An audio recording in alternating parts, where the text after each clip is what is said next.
the great virtues out of compassion for the sake of this assembly and all living beings. Please turn the wonderful Dharma wheel to teach us how to leave suffering, attain bliss and birth and death, and quickly realize non-birth. Cung thính đại đức tặng tình, vì thứ pháp hồi cập nhật thiết chúng sanh. Tinh tuyên diệu pháp luân giao đạo ngã môn, như há liêu sanh thoát tư ly khổ đạc lạc, tốc chứng vô sanh. Homage to the Blessed, Noble, and Perfectly Enlightened One. Nam mô Sa Đam Tô Sư Chế Đô Ye A La Hờ Đi San Miao Sâm Pu Tô Siê.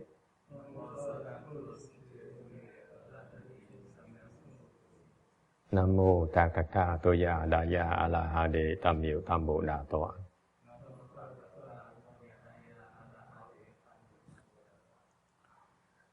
The unsurpassed, profound, subtle, and wonderful Dharma, 100,000 million aeons is difficult to encounter. Now I've come to receive and maintain it within my sight and hearing. I vow to fathom the thus come one's true and actual meaning. Wu shang sheng sheng wei miao fa bai jie wan jie nan zhou yi wo jin jian wen de shou qu yan jie ru lai chen shi yi. O Buddhas and Bodhisattvas, Venerable Sixth Patriarch, Venerable Shenhua, O Guru Advisors of Mitopo, 诸佛菩萨、六祖、师父、上人、各位上智士阿弥陀佛. Chư Phật Bồ Tát, kính thưa lục tổ, hòa thượng Tiến Hóa, quý vị thiện tri thức A Di Đà Phật.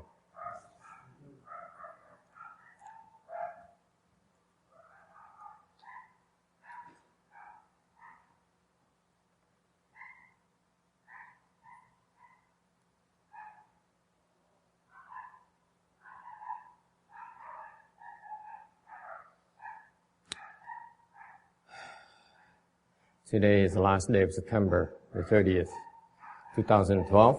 We are gathered in Rosemead to discuss the Vajra Sutra. We are on slide 330.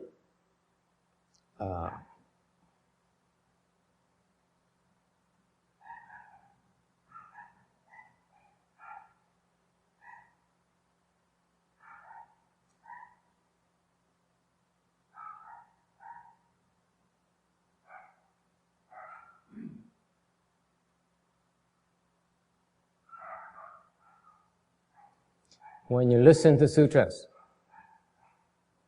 the Mahayana sutras that you listen to generally require a different way of listening. Khi quý vị mà nghe giảng kinh Đại Thừa đó, thì cách nghe kinh nó khác. This is quite different from the worldly pursuit of knowledge or understanding. Nó khác cái pháp thế gian là khi muốn học hỏi, muốn hiểu biết. In the sense that the worldly knowledge is based on your conscious comprehension of what you hear. And the further there is a synthesis of what the various things you hear, okay, and that make up for new understanding or aggregation or understanding. cái pháp thế gian khi quý vị nghe đó, thì quý vị phải dùng cái suy nghĩ để mà hiểu, về dùng cái sự ghép lại với nhau để hiểu rộng thêm hoặc hiểu sâu vào. Okay. In Mahayana, it's quite different. Nghe pháp Đại thừa nó khác. It's not about your understanding. Không phải để quý vị hiểu. It's not about your synthesis of what you hear today and what you heard before into something else, some new discovery. Không phải để quý vị, mục tiêu không phải để quý vị ghép cái quý vị nghe ngày hôm nay với những cái gì đã từng biết trước rồi, để hiểu, có cái sự hiểu biết mới. Actually, Mahayana knowledge is not about synthesis. Thực ra cái pháp Đại thừa là cái pháp để mà quý vị nối ghép với nhau lại được. Okay, because what happens is that unless you are enlightened, trừ phi quý vị đã giác ngộ rồi, your act of synthesis causes problems in understanding. Cái sự mà quý vị mà đóng ghép lại với nhau nó tạo cái vấn đề sự hiểu biết của quý vị. Mahayana text is about you hear it and either you get it right away or you don't. It's no understanding, it's no reasoning. Cái pháp Đại thừa đó, cái nghe pháp Đại thừa, quý vị hiểu ngay lập tức hoặc quý vị không hiểu, chứ không phải để suy nghĩ. If you sit there and say, let me see, he said C, I know A leads to B, B leads to C. That is, you go through the mental reasoning, the mental deduction process. That's not what Mahayana is about. It will give you a rather shallow understanding of Mahayana. Nếu quý vị phải dùng cái trí suy luận, thì cái sự hiểu biết của quý vị nó rất là nông cạn. Whereas, how do we bring about that aha moment, if you will, as well known, that aha moment is come about by stilling your mind.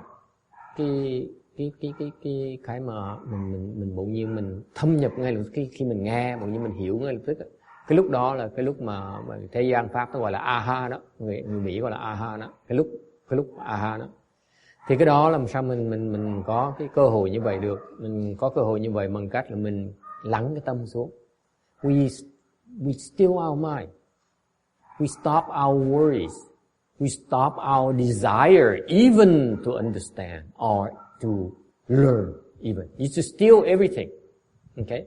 Cái quan trọng nhất là quý vị bỏ bất cứ cái ham muốn gì, bất cứ cái suy nghĩ gì, bất cứ cái đắn đo gì, mà chỉ lắng cái tâm xuống thôi.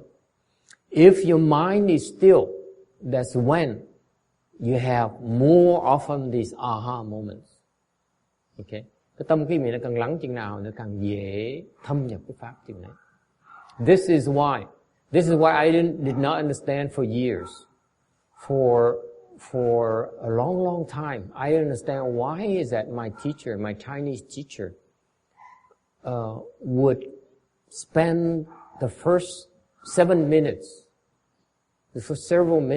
of the Dharma lecture forcing us to go through a Dharma request procedure. Thầy không hiểu rất nhiều năm, thầy không hiểu tại sao Ngài Tiên Hóa, Ngài bắt đầu cái giảng pháp nào cũng bật qua cái giai đoạn thỉnh pháp, tốn cả 7-8 phút. It seems like a waste of time to me. I admit to you, for a long time, it bothered me because I said, people's time is valuable. Why is it we spend time doing a Dharma request? It seems like rather not good use of time, and it could be maybe disappointing to the people who are unlearned. Rồi thầy thì cái thắc mắc của thầy nói là mình làm tốn thời giờ, vừa tốn thời giờ mà khiến cho cái người ngoại quốc người ta không hiểu cái pháp đó, người ta có thể thất vọng, ta nghĩ mình cái chuyện hơi mê tín một tí. Whereas Then I gradually began to understand, as I started lecturing more in sutras, that the Dharma request we spend several minutes doing at the beginning of every lecture is designed to create two things. Okay? Cái thỉnh pháp đó, nó có cái công, cái hiệu dụng như vậy. Nó có cái hiệu dụng thứ nhất đó, là khiến chúng ta cái tâm cung kính. The first part is very, very important, is that we become respectful for the Dharma that is about to be spoken of. Cái việc đầu tiên quan trọng nhất là chúng ta tập cái tâm cung kính đối với cái pháp. I confess to you that most of my life as a left home person, I'm not respectful enough on the Dharma, about the Dharma. I look at it more like an intellectual pursuit or knowledge I need to acquire to function as a monk. Okay? What is lacking is the respect for the Dharma. Okay? If you want to penetrate the Dharma, you have to be respectful. That's what I learned. I finally understood. So this procedure of kneeling and bowing and, and chanting and requesting the Dharma is designed to help us become more respectful and appreciative of the gift that's about to happen. It's not only from me. I myself also request the Dharma from my teachers. Okay? Just like you. I'm only a mouthpiece. Okay? And from your part, sometimes we receive invisible help in the form of, maybe you're not supposed to understand it, but somehow you're grasping it and you have this aha moment. Okay? It's because quite often then you realize, actually you receive help. Invisible help. Okay? And that's the number 2 part. It's the faith. The faith that it is a little bit more profound than we are able to consciously understand or grasp. And sometimes the help that comes is easier to get at by clearing your mind of all expectations, of all worries, okay? Of all desires. Okay? Just calm down. Still your mind. Don't think of anything. And that's when you more often will have these aha moments. Okay? So it requires a little bit of faith. It requires a little bit of the ability to let go of your worries, of your greed, of your desires. Alright? Alright.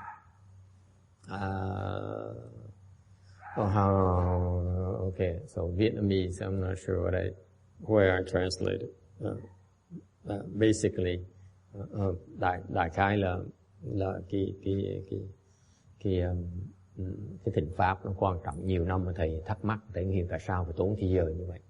Thì sau này thầy mới hiểu rằng là cái đầu tiên hết là mình phải muốn hiểu được cái pháp, muốn thâm nhập với cái pháp là phải có cái lòng cực kỳ cung kính. Okay. Rồi cái chuyện thứ nhì nữa là ngay chính bản thân thầy thì cũng cầu xin để giúp đỡ để mà hiểu được cái pháp, để giảng được cái pháp này. Thì quý vị cũng vậy, khi mà quý vị mà cầu cái lòng cung kính như vậy thì có một cái lòng nó phát được cái lòng tín, lòng tin là mình được giúp đỡ để có thể hiểu những cái mình chưa có đủ khả năng hiểu. Okay. Thành ra thì như vậy nó dễ thâm nhập cái pháp hơn. Thành mình cần tập lắng tâm xuống, mình đừng có suy nghĩ hết, đừng có tham muốn hết, thì lúc đó cái pháp nó dễ thấm nhuần vào người hơn. Okay. So we're on slide 330. Going back to that, the Buddha told Subhuti, if a good man or good woman were to receive and hold the sutra even as few as 4 lines of verse and speak them for others, his blessings and virtue would surpass the former's blessings and virtue. 佛告须菩提：若善男子、善女人于此经中，乃至受持，须具记等，为大人说，ở此福德，生triển福德. Phật bảo tu Bồ Đề, nếu thiện nam tử thiện nữ nhân nào ở trong kinh này chỉ thọ trì đến 4 câu kệ giảng cho người khác thì phước đức này còn nhiều hơn phước đức kia. We on slide 333. The Buddha basically says that he's talking about the blessings here. He says, in a prior section, he says, if we were to take a lot of the 7 gems, fill up this entire world we live in, this Milky Way, we feel it full with the 7 gems many times over, many uncountable times over, and give it away as a gift, then the blessings derived from that are tremendous, inconceivably many. And then he says, however, this is a point very important. It may be a lot. However, that's part of the reward of what is called conditioned blessings. Meaning, conditioned blessings meaning that it has a time limit. Okay? It is dependent on things. That's what conditioned blessings are. And therefore, they are far inferior to explaining the Dharma. The gift of material things are far inferior to the gift of Dharma, because the gift of Dharma, the gift of the knowledge, of the wisdom, the gift of the ability to unfold your wisdom life, will create blessings and virtues that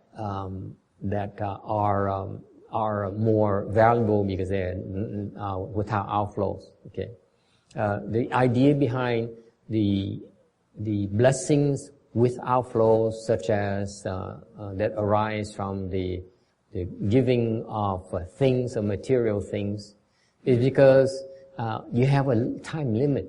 You have so much time to use it up. Okay, and and eventually they run out.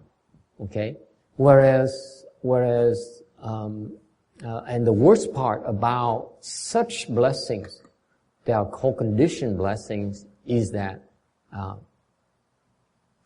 they will bind us to non-ultimate states.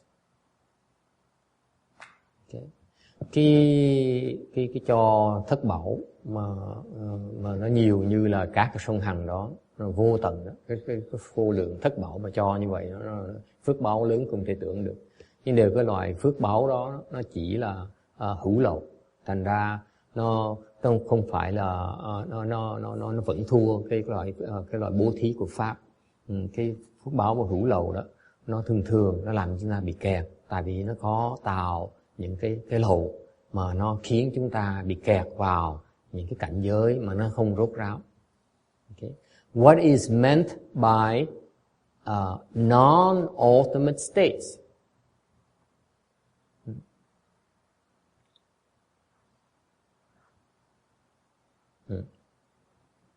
Cái nghĩa mà mình cái kẹt vào những cái cảnh giới không rốt ráo nghĩa là sao? Let me put it this way for you. Put it bluntly for you. Nói thẳng cho quý vị nghe.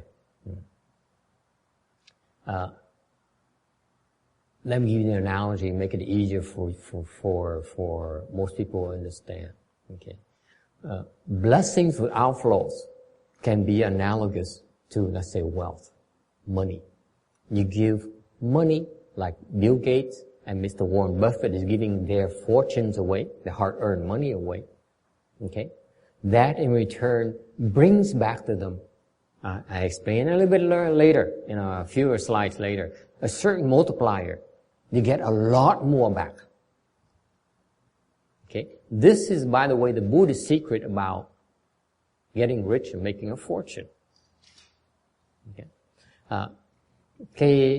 Một bài tấm sau sẽ giảng về cái phần có cái số nhân.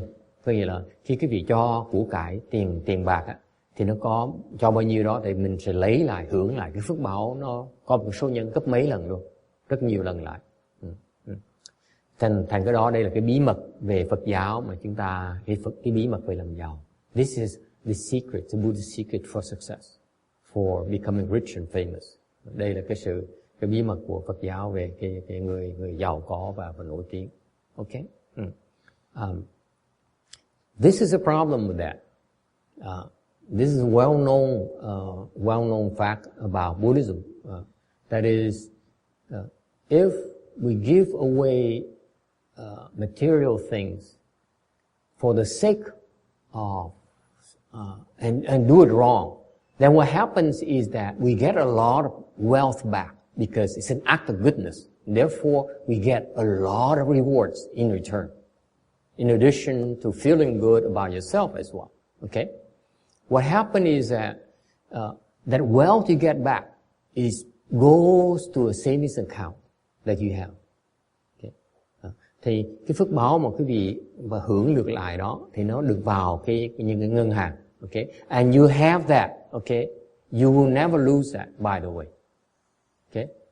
The wealth you get back, according to Buddhist belief, cái phước báo mà quý vị cho cái của cải tiền bạc đó, bố thí mà tài đó, thì nó vào một cái ngân hàng, một cái quỹ ngân hàng đó, mình có thể xài kiếp này qua kiếp nọ.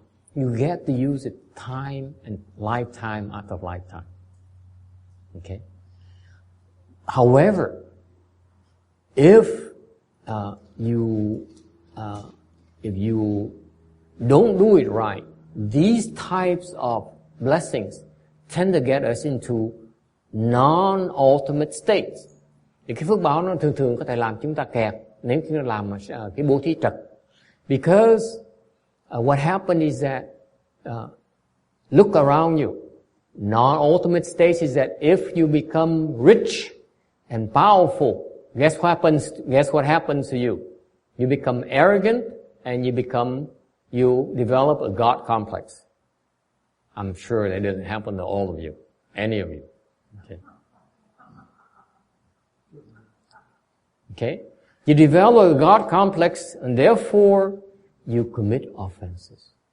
When you're God, you do anything as you please. Okay? I met quite a few people. Okay? That I know very well. Okay? They have God complexes and they create offenses. And that is meant by non-ultimate states. You may be enjoying your fortune. You may be enjoying your power right now. However, you're creating offenses that will make you fall. And that's the problem of being rich and famous. The rich and famous have. The wealth and the fame is short-lived because of the offenses they create. That is meant by non-ultimate states. It's pleasant temporarily, but eventually you get into trouble. Thành cái bị kẹt ở chỗ là mình có của cải tài sản thì thường mình sanh cái tâm ngạo mạn, mình tưởng mình là thượng đế, thành mình bắt đầu mình tạo nghiệp thì mình sẽ bị đọa. Thành cái sung sướng, cái vinh hoa đó nó chỉ tạm thời thôi, mà nó thiệt ra cuối cùng nó đem mình vào cái thế kẹt. Okay? This is the Buddhist wisdom, by the way. This is why when you talk to all the people, including the monks, they will tell you, I want to give wealth, I want to do it right so that I don't get into trouble. I want to generate unconditioned blessing, not conditioned blessings. But I tell you a little secret. I'll let you a little secret.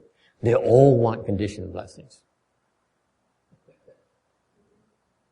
They all say, look at this temple.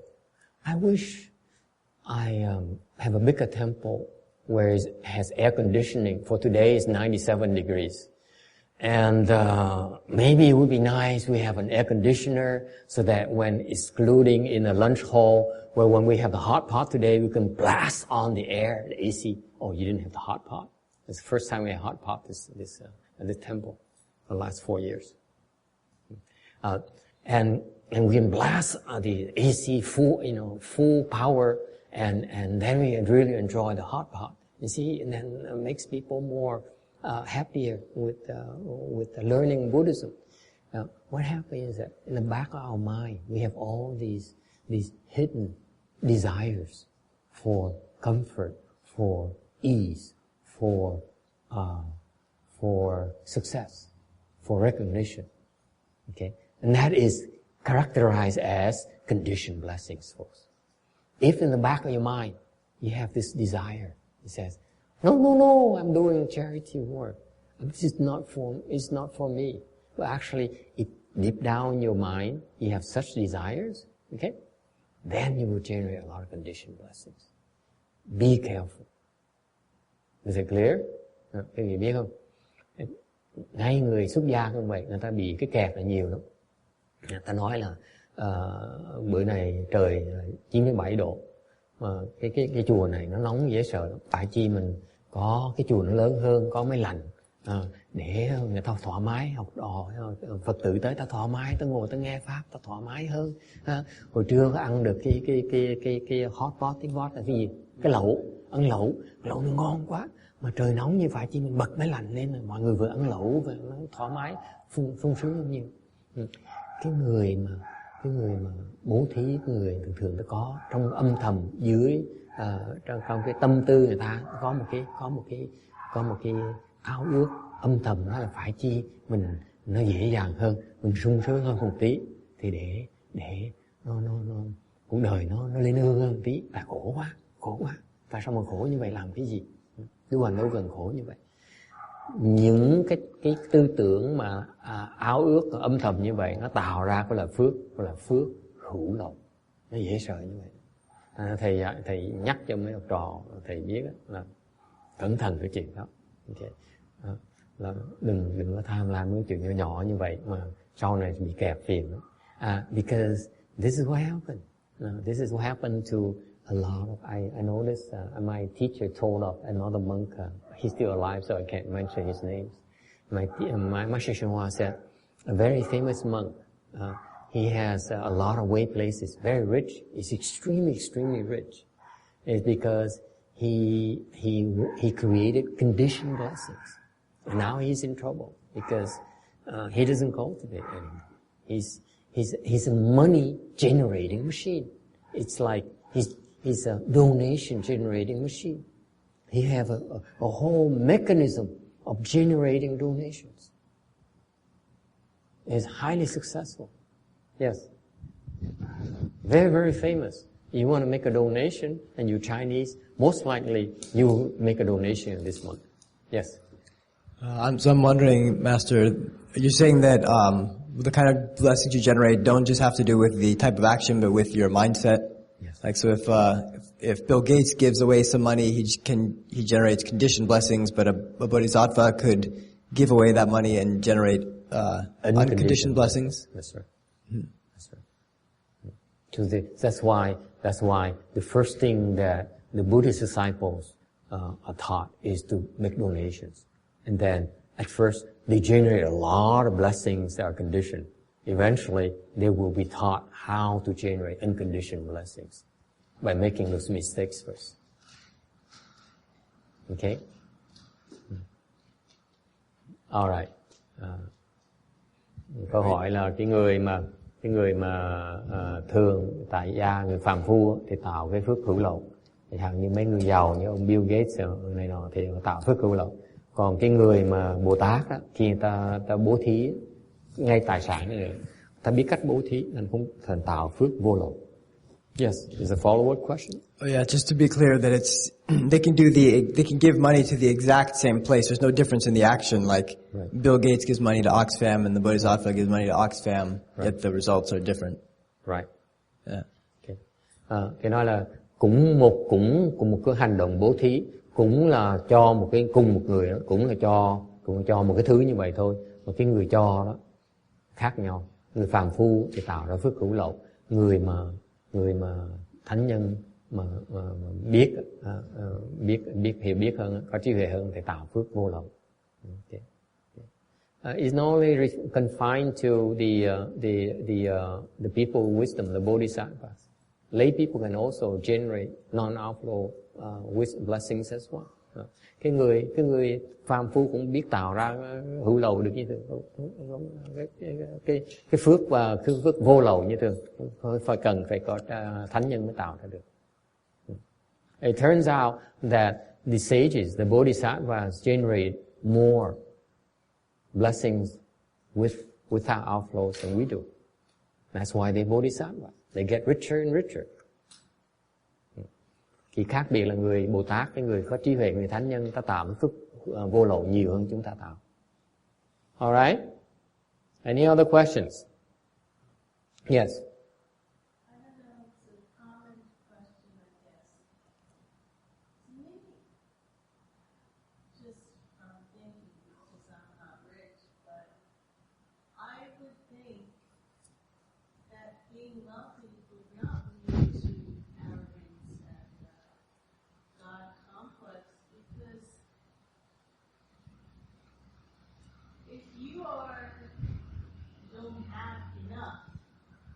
Different is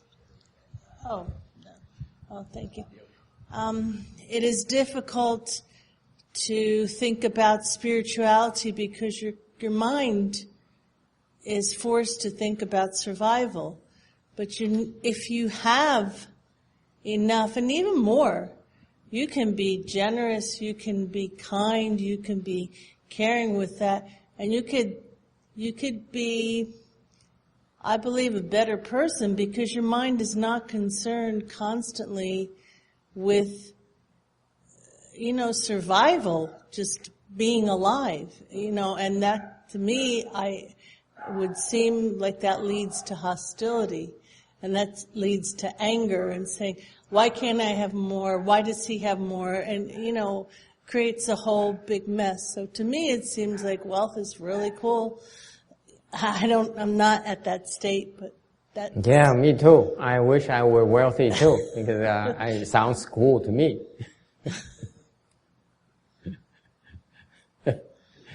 Yes. Yes, she has an excellent point. However, there's another side to it, which is a lot of people, when they get wealth and power, they can't wait to misuse it. Sure, there's a lot of people that make money who are nice and generous. Such as, anyone who's convinced Maria here, someone who is wealthy and nice. Oprah Winfrey is a gazillionaire and she does so much for people. Well, Such as? I can't remember the name, but there's a guy the other day I read about who's made billions and he's given it all away. Yeah. He's spent years giving it away. He's almost broken. Yeah. He's about 82 or something. Yeah. Wow. And you don't have to be rich either, by the way. I've heard of stories on the news where there is a man who's maybe a fireman or maybe a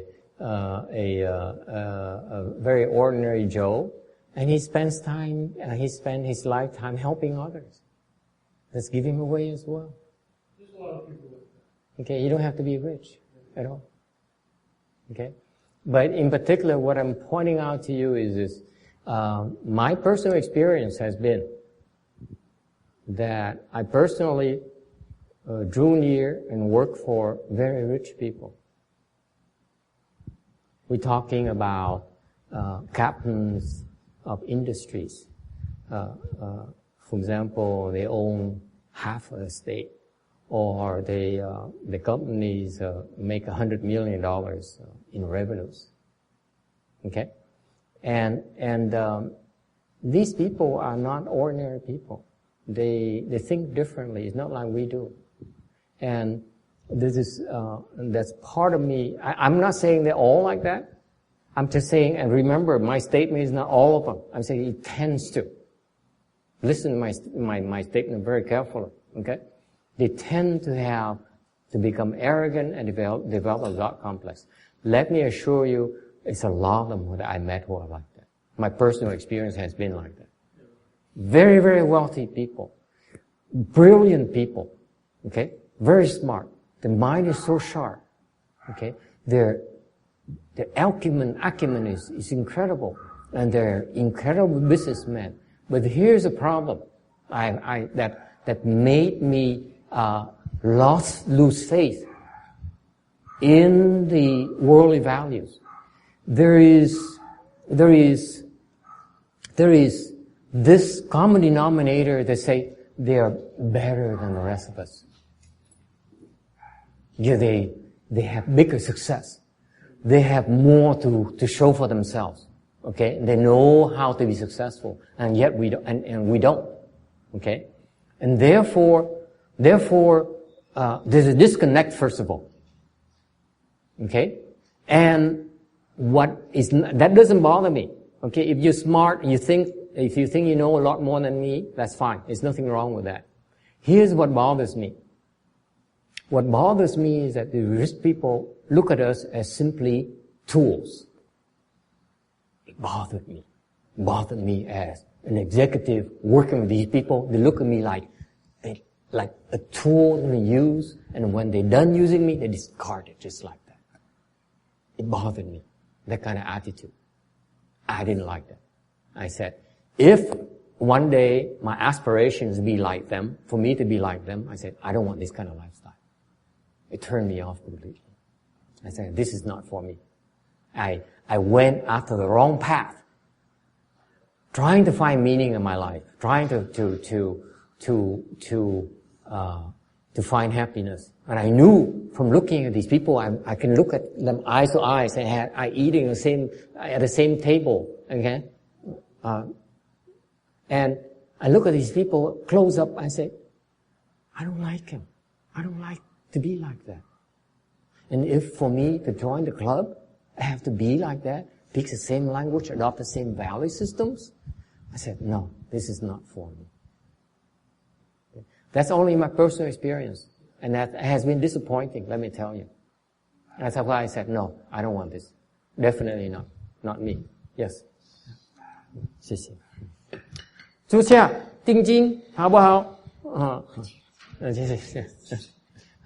有人可以翻译给你啊。Can I translate this and then we continue this conversation? Okay. Just let me translate the Vietnamese.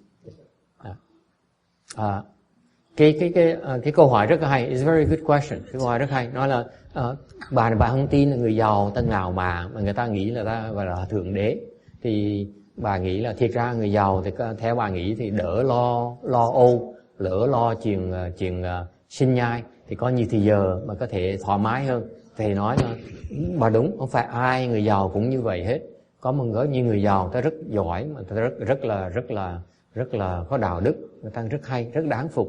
Nhưng đều cái kinh nghiệm của thầy đó, thầy thấy phần lớn cái người mà giàu đó, cái đa số người giàu mà thầy đã từng gặp rồi, thầy làm việc, những thầy từng làm việc cho họ rồi, đã cùng ăn cùng bàn với họ rồi, bạn được họ dạy rồi, thì cái người giàu đó họ thường có có hai cái đặc tính thứ nhất á, họ nghĩ họ đặc biệt, họ biết những cái mình không biết, họ biết làm sao thành công, họ biết làm sao làm tiền, họ biết làm sao để mà giữ tiền.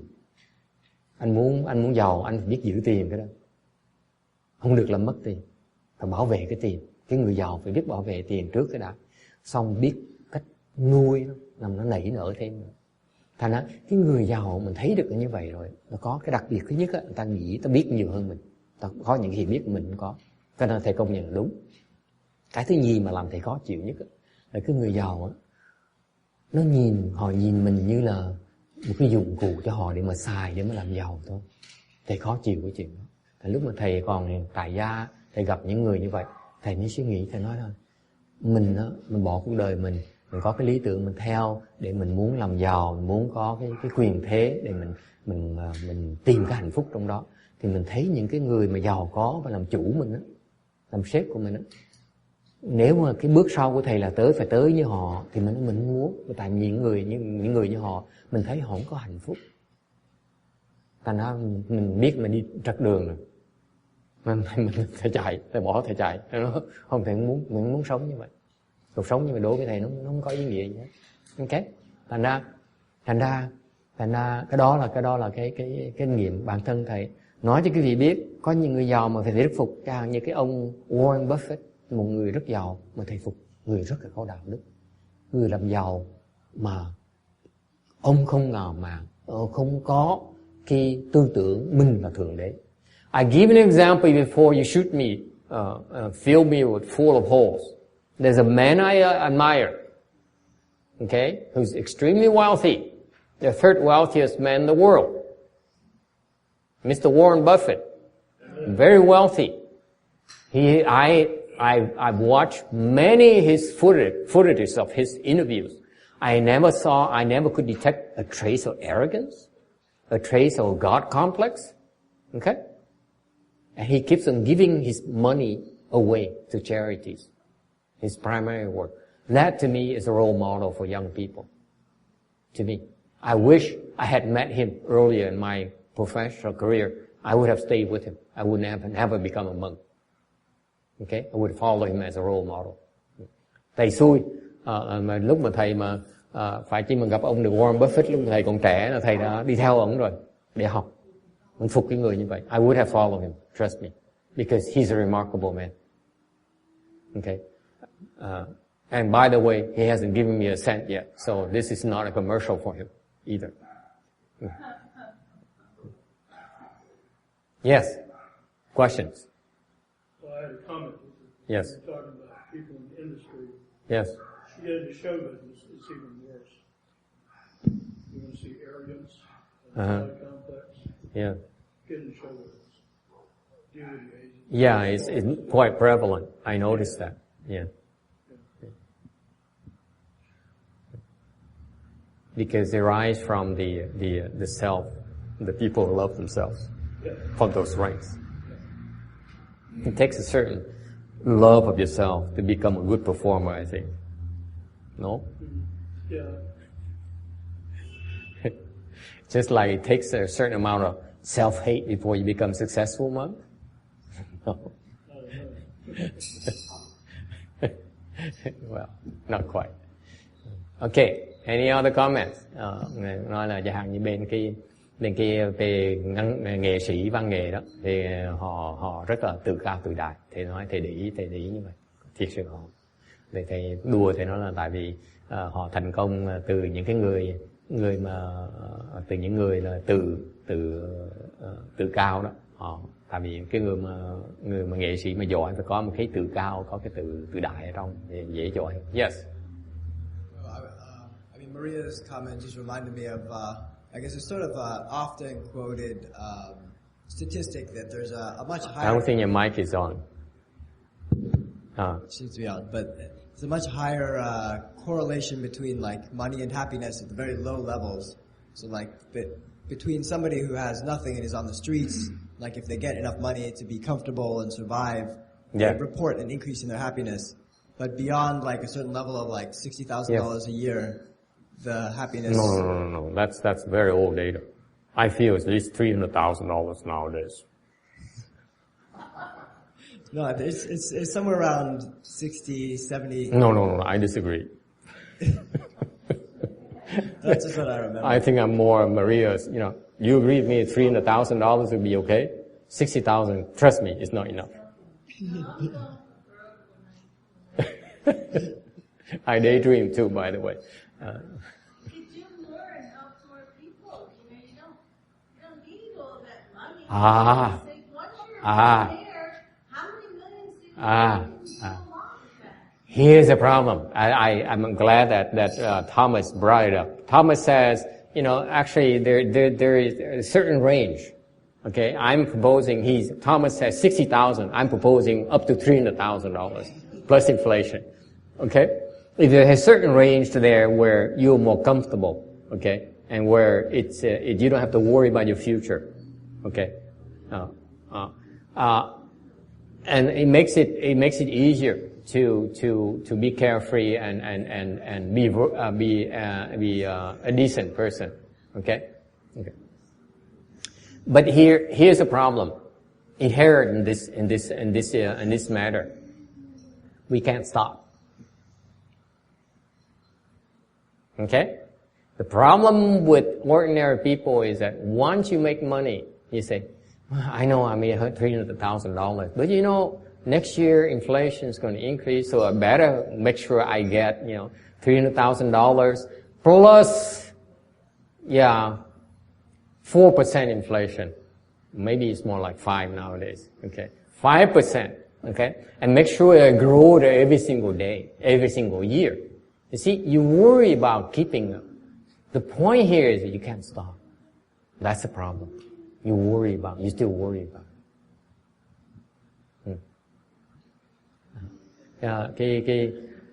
Thì thầy nói, có người nói là thiệt ra là có một cái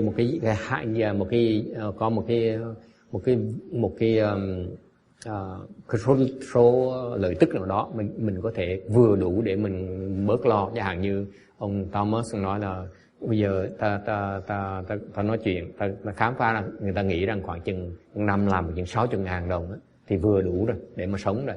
Thầy cười, thầy nói không có đâu, thầy nghĩ thời buổi này nhất phải 300.000 đồng, chứ còn 60.000 đồng chưa đủ đâu. Nhưng cái khó khăn không phải là cái số tiền đó, khó khăn là mỗi năm mình phải gia tăng nó thêm để lo kiểm ước, lo inflation. Thành ra cái khó khăn là mình không thể ngừng, mình không thể nào ngừng cái lo âu được. Okay. Yes. Anything else? Okay. All right. We're continuing with the lecture. Yes. Yes. Will you tell us how we can get unconditioned blessings? That's right. I almost forgot. Yeah. And that's the most important thing, isn't it? If it's so desirable, how you go about generating unconditioned blessings? Các bạn hỏi vậy chứ thầy có dạy gì cũng con cách nào mà tạo ra cái phước vô lậu không? Thế đúng rồi, thầy quên cái này là cái điểm quan trọng nhất. Okay. How do you generate unconditioned blessings? You generate unconditioned blessings by in many ways. You can look at you can simplify it by the giver.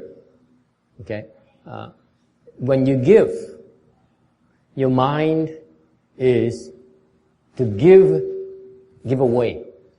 That's it. You expect nothing back. Because what happens is that ordinary people, when they give, they expect something back. For example, I'm going to tell you right now, notice, because I did a lot of charity work. I met a lot of people who do charity work. When they give, okay, they like to give because they like the good feeling they get back from giving.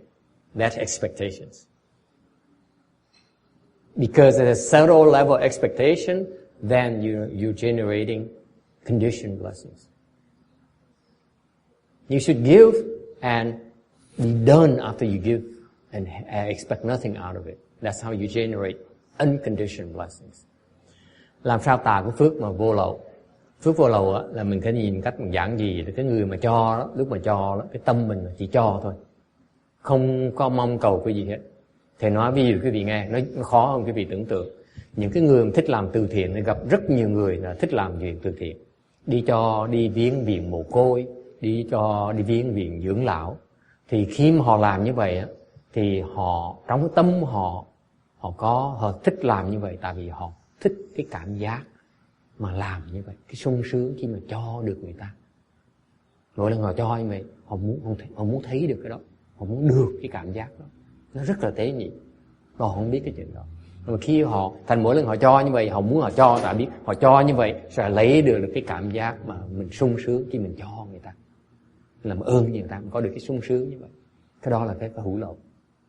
Cái người mà muốn tạo cái pháp vô lậu, muốn tạo cái phước vô lậu là phải cho, mà chỉ cho buông xuôi hai tay thôi. Okay? Cho là mất rồi. If you want to generate unconditioned blessing, when you give, it's gone. You don't think about it anymore. That will generate unconditioned blessings. Nothing. It's just done. Okay? You don't say, I give you a car. I give you a house. Okay? Because I love you. Now I don't love you anymore. Okay. Let's give it back to me. Đừng có nghĩ rằng nó là bây giờ mẹ cho con cái nhà, giờ mẹ không thương con nữa, con trả lại cái nhà cho mẹ đi. Okay? That's not conditioned. That's not conditioned blessings. And that's not unconditioned blessings. Okay? So far so good. Just give away and forget it. You're done. Don't go back and say, this year I gave $125,000 to charity. Wow, this is wonderful. This is how good I'm doing. And you tell your friend, you tell your wife, see honey, we are generous people. And you drop hints to your neighbor. You say, you know, I just went to Africa and I gave away 100 bags of rice to the Ethiopians to help the famine. Okay? That will generate conditioned blessings. You give because you expect to be recognized for it. Is it clear?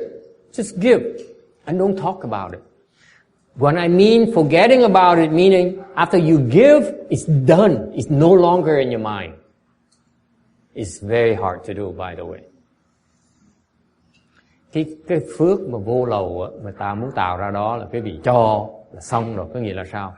Cái người thường đó, người ta cho xong ta vẫn còn nhớ, ta về ta tính toán, ta nói tôi mấy năm này gia đình mình cho, mình làm việc từ thiện nè, mình vào chùa mình cúng được 40.000 năm này nè, ăn thấy ngon lành không? Thấy cuối năm mình trừ thuế nè. Hoặc là ta nói là qua bên nhà bên cạnh, hoặc là cho. Oh, by the way, there's a common thing I noticed as well. People when they give to the temple, for example, and I'm not complaining, please, okay, don't misunderstand me. When they give to the temple, they bring along this bag of rice, this heavy bag of rice, and walk here. Anyone seeing me? Okay, that's giving with conditioned blessings. We will generate conditioned blessing because you expect to be recognized. Mình cho và để người ta để ý, để người ta biết mình cho là cái đó sẽ tạo ra phước hữu lộc. Khi mà cho mà xong hết, có nghĩa là không ai biết hết, không muốn ai biết hết. You know, I met people who come to the temple on the weekdays and they bring a bag of rice, they drop bag of rice and they left. Even you don't know who that person is. Nhiều người tới chùa thảy cái bao gạo xong bỏ đi, không biết tên, không biết tuổi, không biết cái điện thoại, không biết gì hết. Okay. Yes, 2 questions. I think so how is it affected if you make a dedication of merit? Does that mean that it becomes a conditioned blessing? No, that's another part. Let me come to that. Okay. Yes. Yeah, my question was actually similar. Like if say you're requesting a plaque, now you're expecting some kind of response, or hoping for some kind of response. Does that make it a condition as well? Yes. Yes. So in the future, when you become a monk and you have your own temple, you have a lot of people come to you and getting plaques, expecting a response from you. And you don't have responses, they stop getting plaques from you.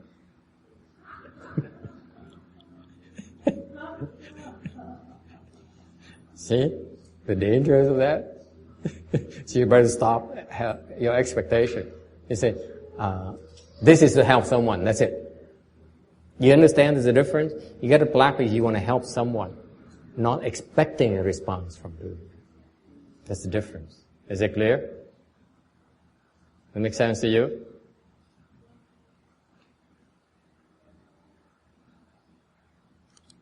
Yeah, you've been generating conditioned blessings, I know that.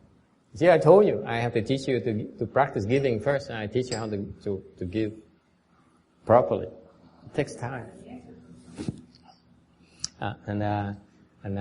Cái ông này cũng hỏi là nếu như vậy mình thịnh cái bài vị, xong rồi mình thịnh cái vị muốn giúp người khác, rồi mình hy vọng có được cái cảm ứng, thì mình tạo cái phước hữu lậu hơn, phải không? Tôi nói đúng rồi. Không phải tạo phước hữu lậu không, mà trong tương lai khi mà cái cậu này mà thành thầy tu, mà có chùa mình rồi, người ta chỉ tới thỉnh toàn những bài vị mà có kết quả họ mới thỉnh bài vị, mà không có kết quả họ không thỉnh bài vị, nó ráng mà chịu. Okay? Cái quan trọng cái vị ý như vậy đó, cái trường hợp này thầy dạy ông này nói là mình thỉnh cái bài vị như vậy là mình muốn giúp người khác, cái đó là cái là chuyện tốt. Nhưng đều khi mình thỉnh xong rồi, không có cầu gì, không có cần phải nhìn cái kết quả gì hết. Mình giúp người ta xong là xong. Mình cúng dường giúp người ta là chuyện mình xong. Chuyện gì xảy ra là kệ họ, không phải chuyện của mình nữa. What happens is you get a plaque to help someone, and then after you get the plaque, you're done. You don't think about it. You don't say, it's been 3 months. I don't see anything yet. So you think the Bodhisattva is helping you so that you can see some results so that you can get more plaques? Well, they're not Bodhisattvas, let me tell you. Okay? All right. The question we have here is what was the question again, text? You give something and you make a dedication of the miracle to someone else or to all. Another way that you generate unconditioned blessings is the receiver. Cái phần thứ nhì mà quý vị sẽ tạo ra cái phước mà vô lậu đó là cái người nhận. Okay? You give to the people who are enlightened. You naturally get unconditioned blessings. Okay? What happens is that even if you don't know how to give, you give and say, I give to an arhat, and I hope that I have a lot of blessings back because he is a sage. So you get both kinds. You get both unconditioned as well as conditioned blessings.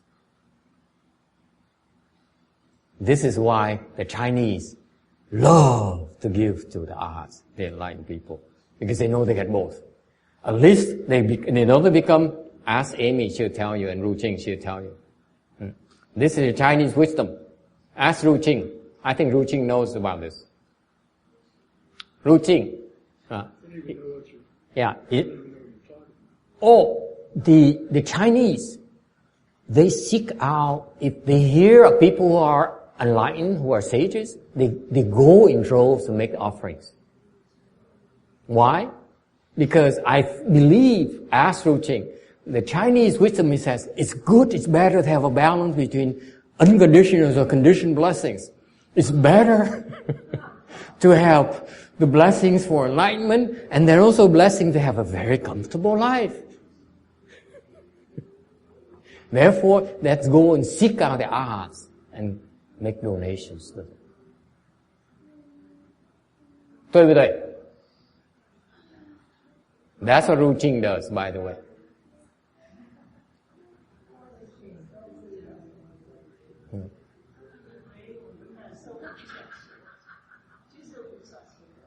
Ngủ rồi chịu. Thầy nói muốn tạo cái phước vô lậu đó thì quý vị phải nhìn cái người mà mình cúng dường. Thầy cái cách mà khi mà quý vị đỡ cúng dường những cái thánh nhân đó, những cái vị mình thánh nhân, hiền thánh nhân đó, thì quý vị tạo phước vô lậu tự động. Họ nhận mình là mình tạo phước vô lậu, cái đó tự động, không cần nói. Nhưng đều tại vì cái tâm mình tâm phàm phu, thành khi mình tới mình tạo phước, mình cúng dường cho thánh nhân như vậy, mình có cái lòng tham ở trong đó. Chẳng hạn như thầy chọc cái người Hoa này, đệ tử của thầy nói là người Hoa người ta có khéo léo, người ta chuyên môn đi cầu những cái vị A La Hán, vị thánh nhân, hiền thánh nhân để mà cúng dường cho họ, phải không Quang Ngân? Tại vì như vậy cúng gì nó lợi hơn. Thì tại vì cái tâm mà tham lam như vậy, thành mình tại sao như vậy? Thì như vậy mình vừa có phước hữu lậu và phước vô lậu nữa. Ít nhất là cái phước hữu lậu, mình cuộc sống mình nó thoải mái hơn, mình giàu có, mình sang trọng, mình có thể cúng dường thêm được. Tại người Hoa ta khéo léo lắm, ta đi có sự thăng bằng ở trong, không có dại dột như thầy đâu. Như bọn thầy chỉ muốn cúng dường cho nó tạo phước vô lậu để mình thành Phật cho nó lẹ thôi. Còn người Hoa nó không, từ từ mình thoải mái là được rồi, đi chậm được rồi. So the Chinese wisdom, and correct me, Ru Ching and Amy if I'm wrong, is that the Chinese believe in balance. They say, there's no hurry. Let's not be like the monks and nuns who prefer to generate non-outflow blessings. Okay? So that they become a Buddha quicker. We Chinese prefer to generate both. so that as we get more money, more blessings back, we can afford to generate even more non-outflow blessings.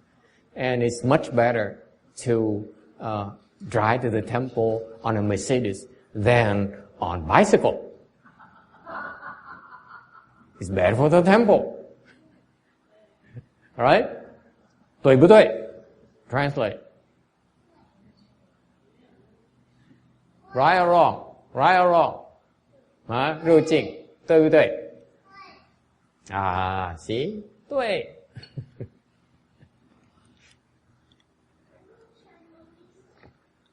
Actually, there is a wisdom there. Thầy đừng đùa như vậy, thầy có nó có một cái ý nghĩa nơi ấy, là khi quý vị tới cúng dường Tam Bảo, khi mà vào chùa cúng dường thì quý vị nhớ cúng dường như Tam Bảo, cúng dường cho hiền tánh tăng, cái đừng cúng dường cho ông thầy. Okay? So I remind the people that when you go to the temple, make an offering, offer to the triple jewel. You generate naturally unconditioned blessings. Because triple jewel is unconditioned blessing. It's there to generate unconditional blessings for you. Tại vì khi quý vị cúng dường cái Tam Bảo, tự động cái phước mình cúng dường đó là phước vô lậu. Don't have to think about it. You generate it right away. But if you were to say, let me go to the temple and donate money to this monkey because I like him. He's kind of nice. He's so nice to me. He always says hello and smiles at me every time I come to the temple. He's such a good man. Let me make sure that, that he remembers me. Okay? That's conditioned blessings.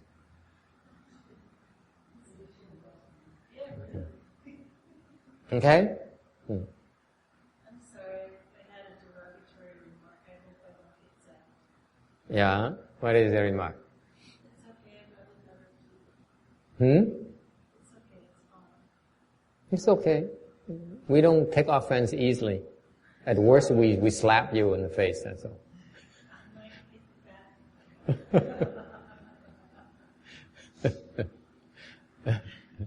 back. Whenever you feel comfortable, it's okay.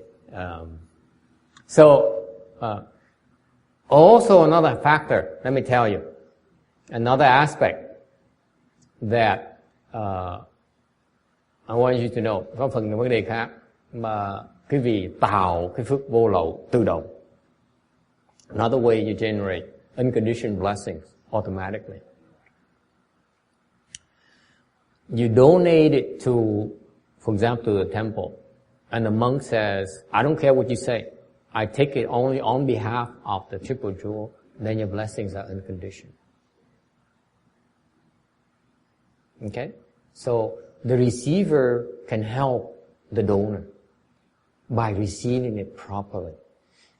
Một khía cạnh thứ ba mà thầy sẽ nói ngày hôm nay ấy, là cái người mà nhận đó, hàng khi vào chùa đó, quý vị cúng dường, thì cái người tăng người ni đó, người trong chùa đó có thể nhận mà nói là tôi nhận cái này thay thế Tam Bảo tôi nhận, thì tự động quý vị sẽ được phước vô lậu.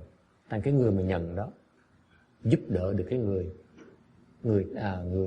cúng dường, okay, bằng cách tạo cho họ cái phước vô lậu, okay.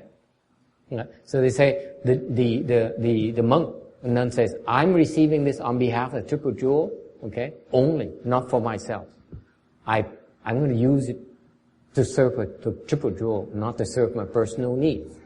Then your blessings are non-outflows. Okay? So that's why we train our people. Thành ra bởi vậy cái người mà người thầy dạy cái đời sau nó quan trọng vậy, phải dạy cái người tăng ni đó phải biết cách nhận cúng dường để mà giúp chúng sanh tạo cái phước vô lậu. So that's why the monks and nuns hopefully are trained properly so that they receive the offerings properly to help more people. Even if you're not informed, it's okay. We do it right so that you are helped. Okay. Thành mặc dù người cúng dường không biết, để cái cách mà nhận nó có thể giúp người cúng dường nhiều hơn. Họ có thể tưởng tượng được. Yes. Yes. For someone else? Absolutely. the blessings in general is equated to doing something good for others. You generate blessings. And there's a multiplier associated with it. And we come to that multiplier very, very quickly, very soon. You see what the multiplier is very, very soon. On the next few slides. Okay? Khi mà mình thay thế người ta, mình cúng dường mình cho, thì nó mình có được cái tạo phước cho người ta, mà tạo phước cho mình luôn nữa. Okay. So when you make a donation on behalf of someone, you both receive the benefits. Okay.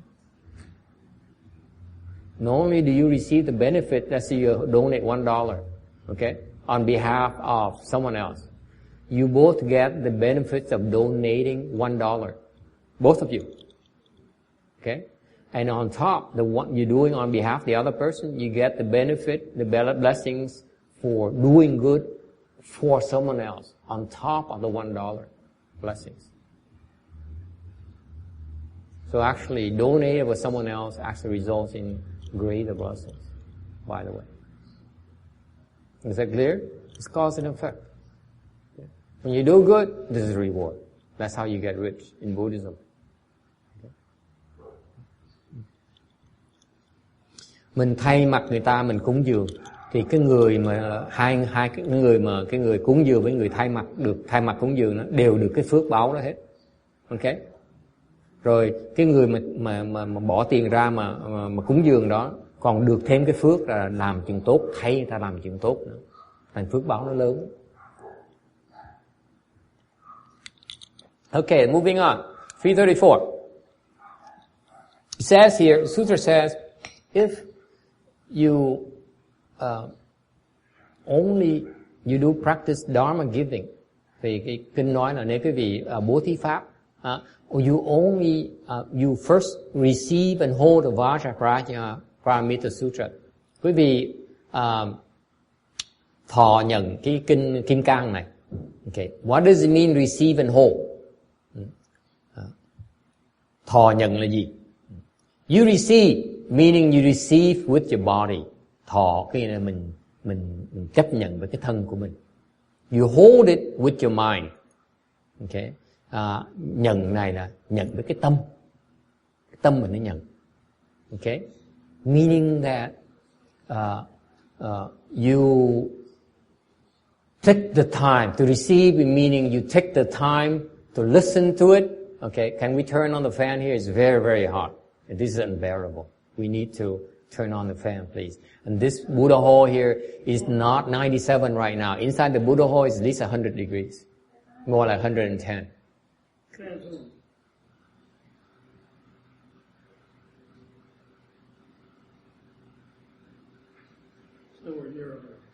Yeah. Have an oscillating fan, please, because it helps people. This is too hot for so for example, to receive, meaning that you physically do something to listen to the sutra. You drive on a hot day and sit in a Buddha hall that's 120 degrees, and you perspire and you say, what the heck am I doing here? Why isn't there any air conditioning? Even if you like that, you still receive it. Okay? So receive meaning physically is physical act of drawing near the sutra and listening to the sutra. Or there are people who are helping us by loading these lecture materials onto the website, and so that the people who can't come here they can listen to the lecture. That's receiving.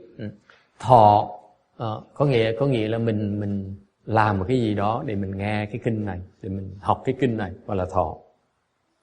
Nhận là cái tâm mình tin vào cái kinh này, và mình cái tin lòng tin mình nó biểu hiện qua bằng cách mình sống theo cái lời dạy của kinh, mới là nhận. And what is holding? Holding the sutra means that you accept it with your mind. What does it mean, accept it with your mind? Meaning that you believe in the sutras teachings, and you apply what you learn into your daily life. That's what holding means. What's the point in believing it if you don't use it? Okay? Because when you use it, then you really reap the real benefits of the sutra.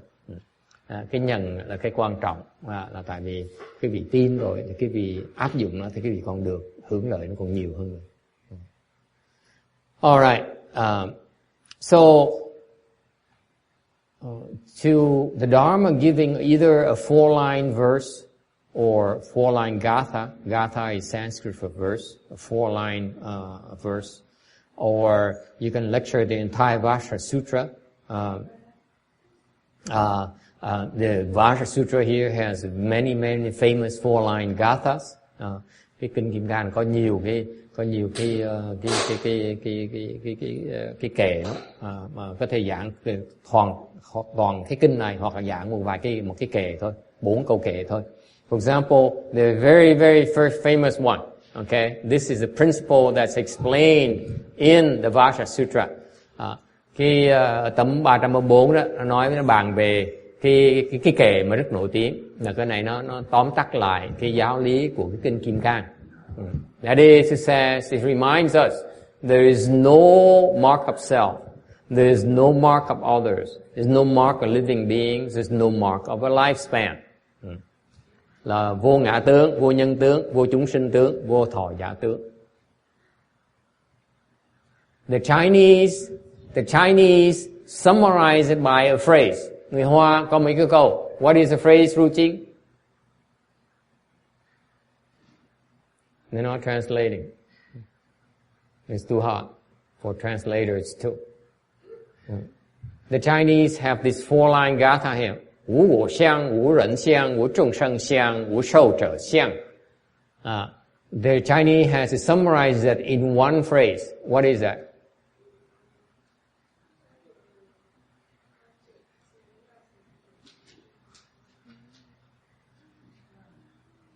C'est ça. 普通的说是什么？一切都是假的。对。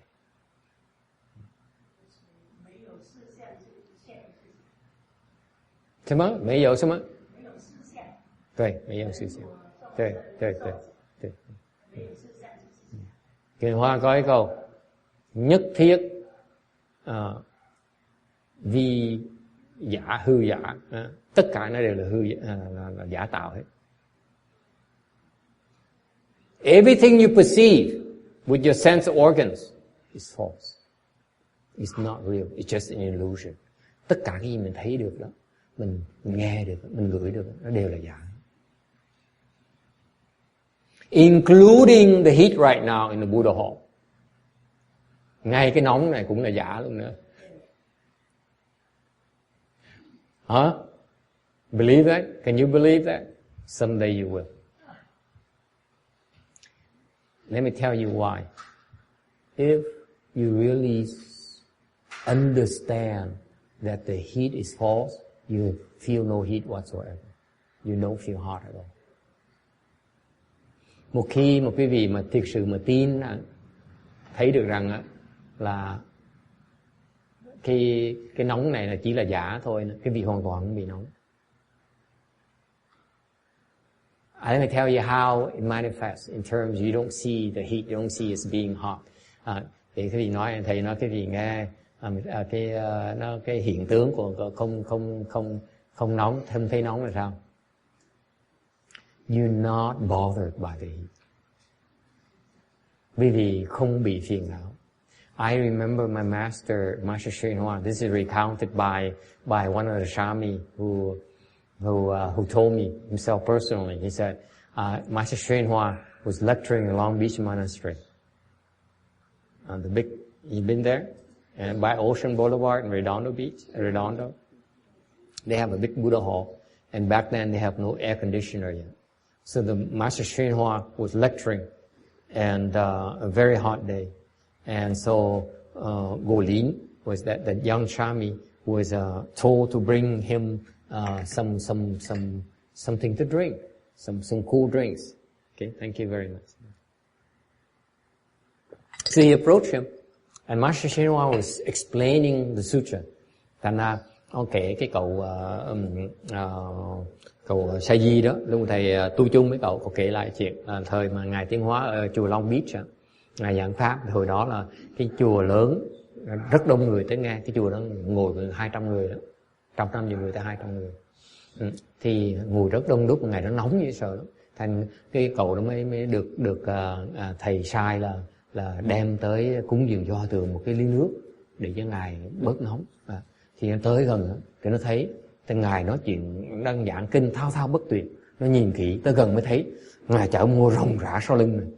Cái sau cái mảnh áo của ngài nó ướt nhèm, ngồi giảng pháp mà hoàn toàn như không có chuyện xảy ra. And so what happened is he drew closer to Master Srinivas, who was speaking, with so much passion about the sutra. And he came closer and he noticed that the back of his clothes is all wet with perspiration. So physically he perspired like he's supposed to. When it's hot, your body has to naturally take care of itself. But mentally, he's not afflicted at all. It's nothing happened. Thành cái cơ thể đó, nó tự động nó giải quyết cái nóng của người nó bằng cách nó chảy mồ hôi. Còn cái tâm của ngài Tiến Hóa hoàn toàn bị phiền não, vẫn giảng kinh, vẫn thao thao bất tuyệt, vẫn là vui vẻ, vẫn là giảng một cách là thú vị, nghe mà thú vị chứ sao? Đó là cái tâm người không bị cái nóng nó ảnh hưởng mình. So that's what happens. You are the freedom of the people who are not affected, are not afflicted by the external, meaning that the heat is not real. If what is meant by the heat is not real. Thành ra cái nói là cái nóng là cái giả đó, nó thể hiện ra bằng cái đó. Nếu nó giả, có nghĩa là mình không bị cái giả làm mình phiền não. Let me spell it out for you. Buddhism is not about nonsense. When you hear that everything is false, doesn't mean it's false. Khi mà nói tất cả đều là giả, không nghĩa tất cả đều là giả. Okay? It really means if it's false, if you see it as false, you will not be afflicted by it. You're only afflicted because you take it for real. Quý vị nghe không? Tất cả nó đều giả, có nghĩa là không có cái gì nó làm quý vị phiền não được thì mới gọi là giả. Quý vị bị phiền não, đó là tại vì quý vị không thấy nó là giả mới bị phiền não. Okay? Does it make sense? And you can tell these people right away. Cái người mà thấy mà không thấy được giả, thấy ngay họ bị phiền não, they're very afflicted. Guess what they do? They complain. Họ bị phiền não là họ than phiền. They complain about this and about that, about this person and that person. They complain about everything. Họ cứ than phiền lên, than phiền xuống. Okay? That's a mark of taking everything to be so real. Okay? All right. So it says here, the blessing and virtue from speaking the Dharma, speaking the principles for others to hear, even for a 4-line verse like this, highlighted here on the slide 334, is much greater than the giving of material things, the blessings generated. Thành Đại Khái nói là cái phước đức mà từ cái bố thí pháp, cái pháp thí đó, nó nhiều hơn cái phước đức của cái tài thí nhiều. Okay? What the merit and virtue that is unconditioned is undecaying, without outflows and devoid of mark. Cái phước báo nó vô lậu, nó sẽ không bao giờ bị hủy hoại, và nó không có cái tướng nào. Meaning what? What is devoid of mark? Không có tướng nghĩa là sao? I explained it to you already. Let me repeat it for your sake. What is devoid of marks?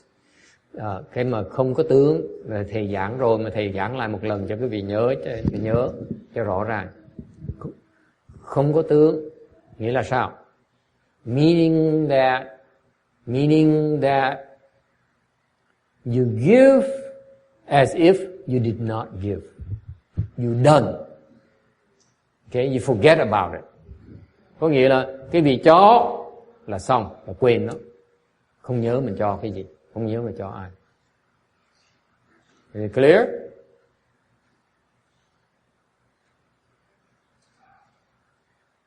Alright. Nghe rõ ràng không? Mình chỉ cho thôi. Okay. You don't remember what you give. You don't remember who you give to. You don't remember when. You don't remember anything. You give. You give and you walk away. You don't talk about it. Okay. Thành mình cho thôi. Mình không nhớ cho ai, không cho bao nhiêu. Cho lúc nào. Mình quên lúc nữa.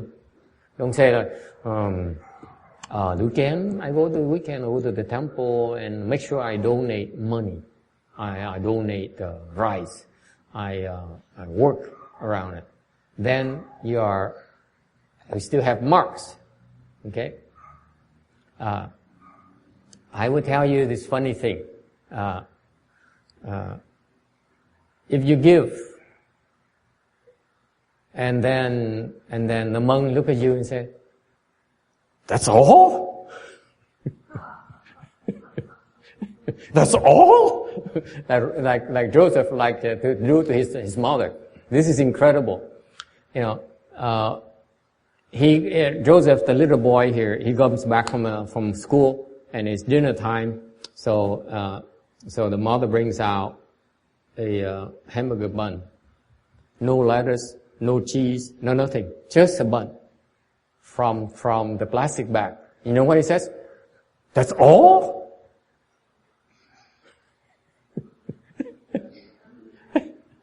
It's so natural. That's all.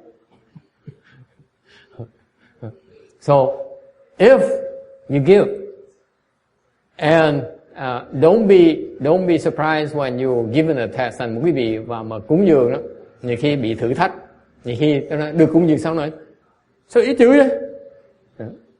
And then you say, and you get so offended, you say, "My God, I'm never giving you again." Okay? Then you're full of marks. Thì như vậy là cái vị nổi giận, cái vị nói tôi không bao giờ cúng dường cái ông thầy chùa nữa, cha nó tham. Là rõ ràng cái bị thử mà không biết.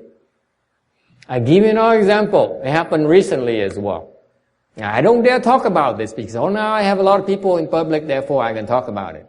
I don't dare talk about this in private. Nói chuyện này có thầy cho thầy quý vị một cái ví dụ khác mà có gì đông người thầy mới kể chuyện lại được. Thầy không dám nói chuyện riêng. For example, you spend a lot of time cooking for your master. Hoặc là bỏ rất nhiều thời giờ mình cúng cho thầy ăn.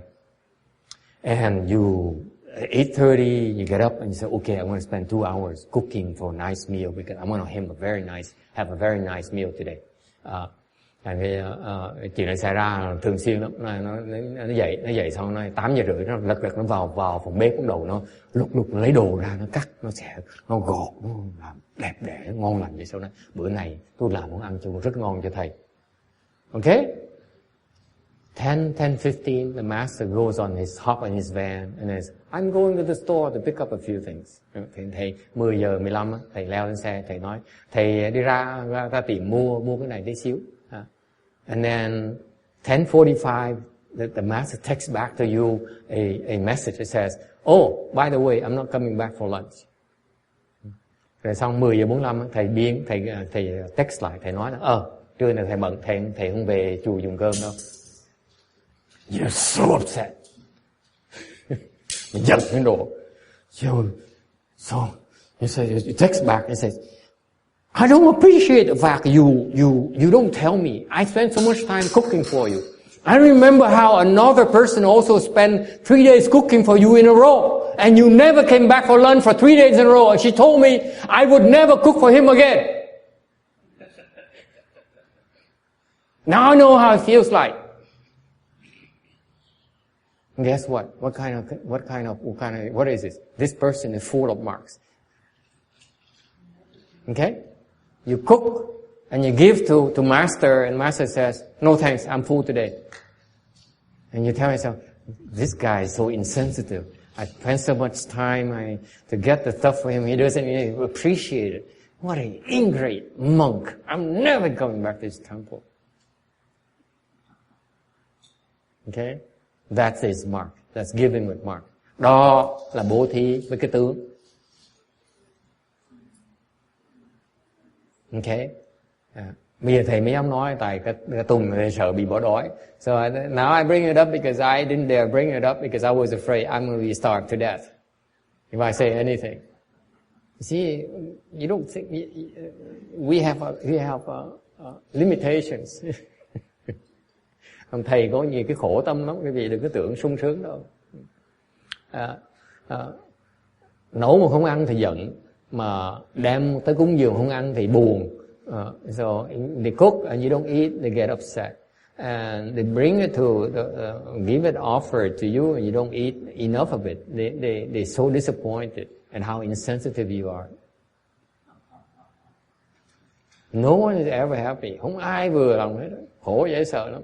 So folks, please, learn to practice giving food without marks. Okay? Thành thầy yêu cầu một chuyện thôi. Cái gì cúng dường đồ ăn á, cúng dường với vô tướng. Okay? That's all I ask.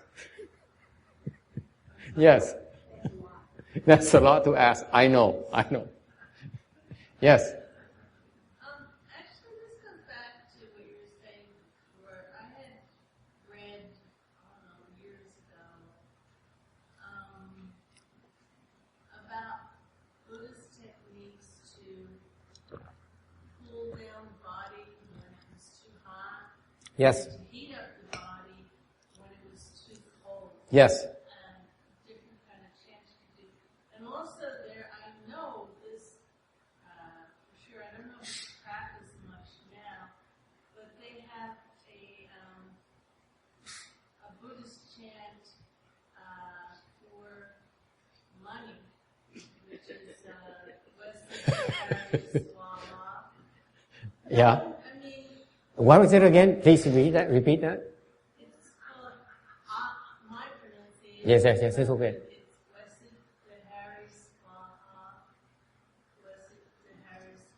Blessed Hari Baha. Okay. That's good to know. That's supposed to generate money now? Okay. Very good. Thank you for telling us. So I don't know. So what is your question? No, what I'm saying is, I think it would be beneficial actually. I don't know how to cool down my body, but I think it would be beneficial for people if they could learn how to cool down their body, heat up their body, and also generate money. I think that would be Pretty cool, huh? Make a lot of money. You know, actually, don't have to do much. You can know this week's Super Lotto. That's all you have to do. You do a few weeks and you retire.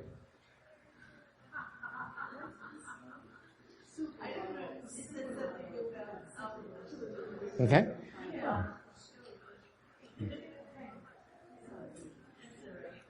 Bà nói là bà nghe bà đọc sách là có cái Phật giáo có những cái phương pháp, có cái thuật mà có thể không nóng, làm cái khi mà thân mà nó nóng thì làm nó nguội lại, mà thân mà lạnh thì làm cho nó ấm lên, hoặc là có những cái chú mà đọc ra thì làm ra tiền. Thầy nói cái chú là chú gì vậy, nói nhắc lại cho thầy nghe dùm, thầy đỡ khổ. Thì thầy nói đương nhiên có nhé. Of course there's such knowledge, by the way, it's real. Okay, but guess what, you don't teach it. Người tôi không dạy. Cái đó nó đúng. Tại sao như vậy? Why don't I teach it? Number one, I don't know. If I knew, you think I teach you how to make money? For free? Are you kidding me? Thầy không dạy tại sao vậy? Thứ nhất là thầy nếu mà thầy biết thì quý vị nghĩ thầy cho quý vị miễn phí đâu có dễ vậy.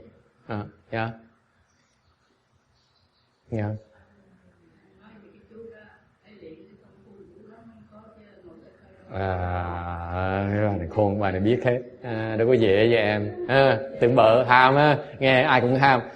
This woman, her comment said, you know, don't be fooled by that. You need to have some real kung fu before it works. Meaning you have some skills, you have certain concentration, samadhi power before it works. It's not that easy. Come on, it's not that easy. Don't be misguided by that. Yes, it may exist, but you need some kung fu. She's right. You need some skills. Okay? Phải công phu để cái. But you know what? This is the very reason why we don't teach it. Cái lý do thứ nhì mà thầy không có dạy. Why is that? We frown upon that. Không có dạy. Tại sao như vậy? Because you are still attached to cold and hot. Cái pháp đó nó làm quý vị chấp vào cái lạnh với cái nóng.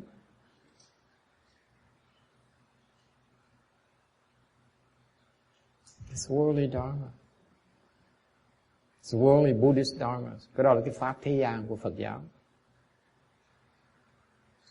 It's worldly Buddhist dharma.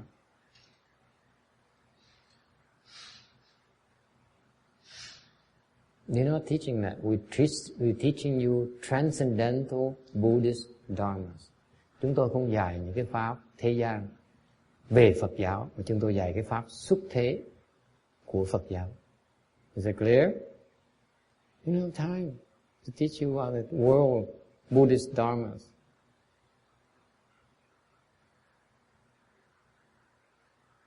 Dạy pháp thế gian là làm gì? Why don't I teach you worldly Buddhist dharmas?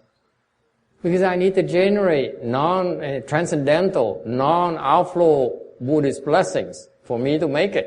I'm not interested in generating blessings or outflows.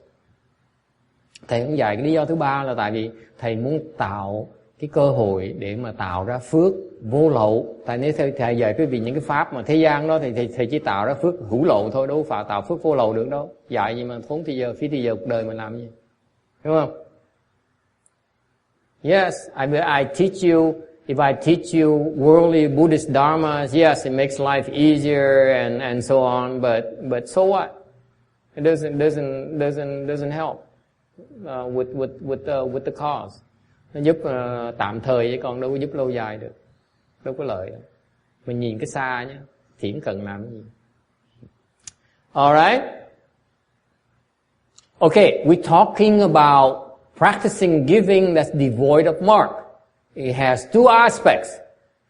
Khi mà nói về bố thí mà nó không có tướng, meaning that you yourself don't see yourself giving.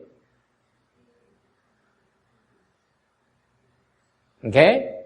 Meaning you give and it's gone. You forget about it. Okay? Mình cho, mình không có tướng, có nghĩa là mình cho là xong. Okay? Your mind no longer thinks about it. Okay? Cái tâm mình không nghĩ tới nó nữa. Mình không có nghĩ tới mình mới cho $1. You don't think you just gave a quarter. Okay? And what's number 2? This is very important. It may sound trivial to you, but this is very subtle. Cái phần thứ nhì, okay, is that you don't want others to know. Muốn người khác biết. Don't want others to know.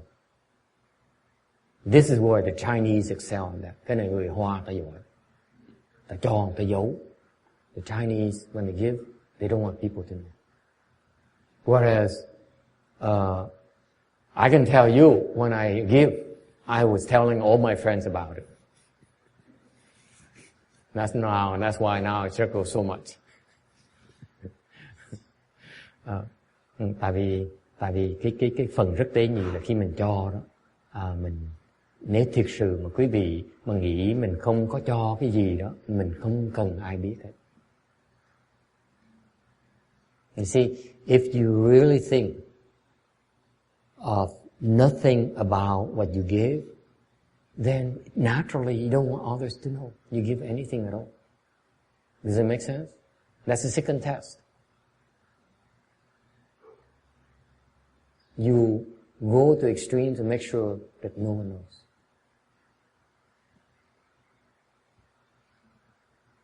It's not worth talking about. Okay? Mình cho là mình cho, mình muốn ai biết. Cái tâm mình không muốn ai biết. Okay? Questions? All right, 3:35. I hope I go to that. Okay, 3 more slides. I have 25 minutes. Don't ask so many questions now. 3 slides might take a few lectures. So you want to get to the multiplier.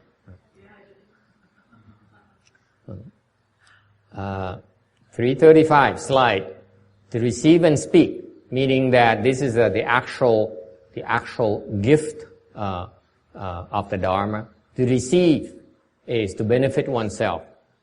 You listen to Sutra, you benefit yourself greatly. Quý vị nghe kinh đó, nó lời, đó là từ lợi. Lợi rất là lớn lao.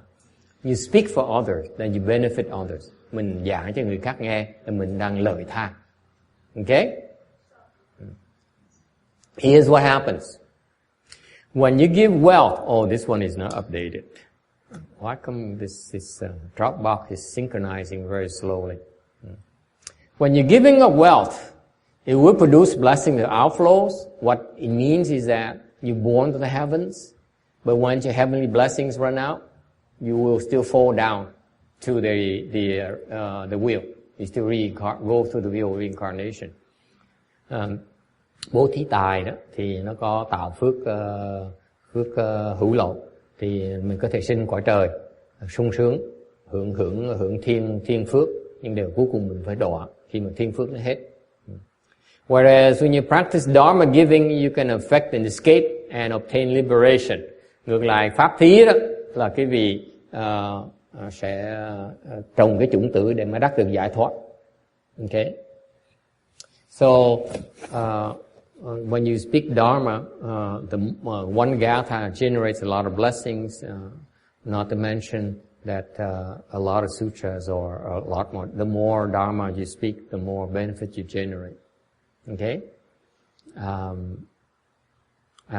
Cái phước mà cần có một câu kệ thôi đó, nó lớn như vậy. Huống gì là nói pháp nhiều kệ hoặc nói nhiều pháp thì cái phước báu nó cần lớn chừng đấy. Okay? 336. Wealth giving, the receiver may not have wisdom. Cái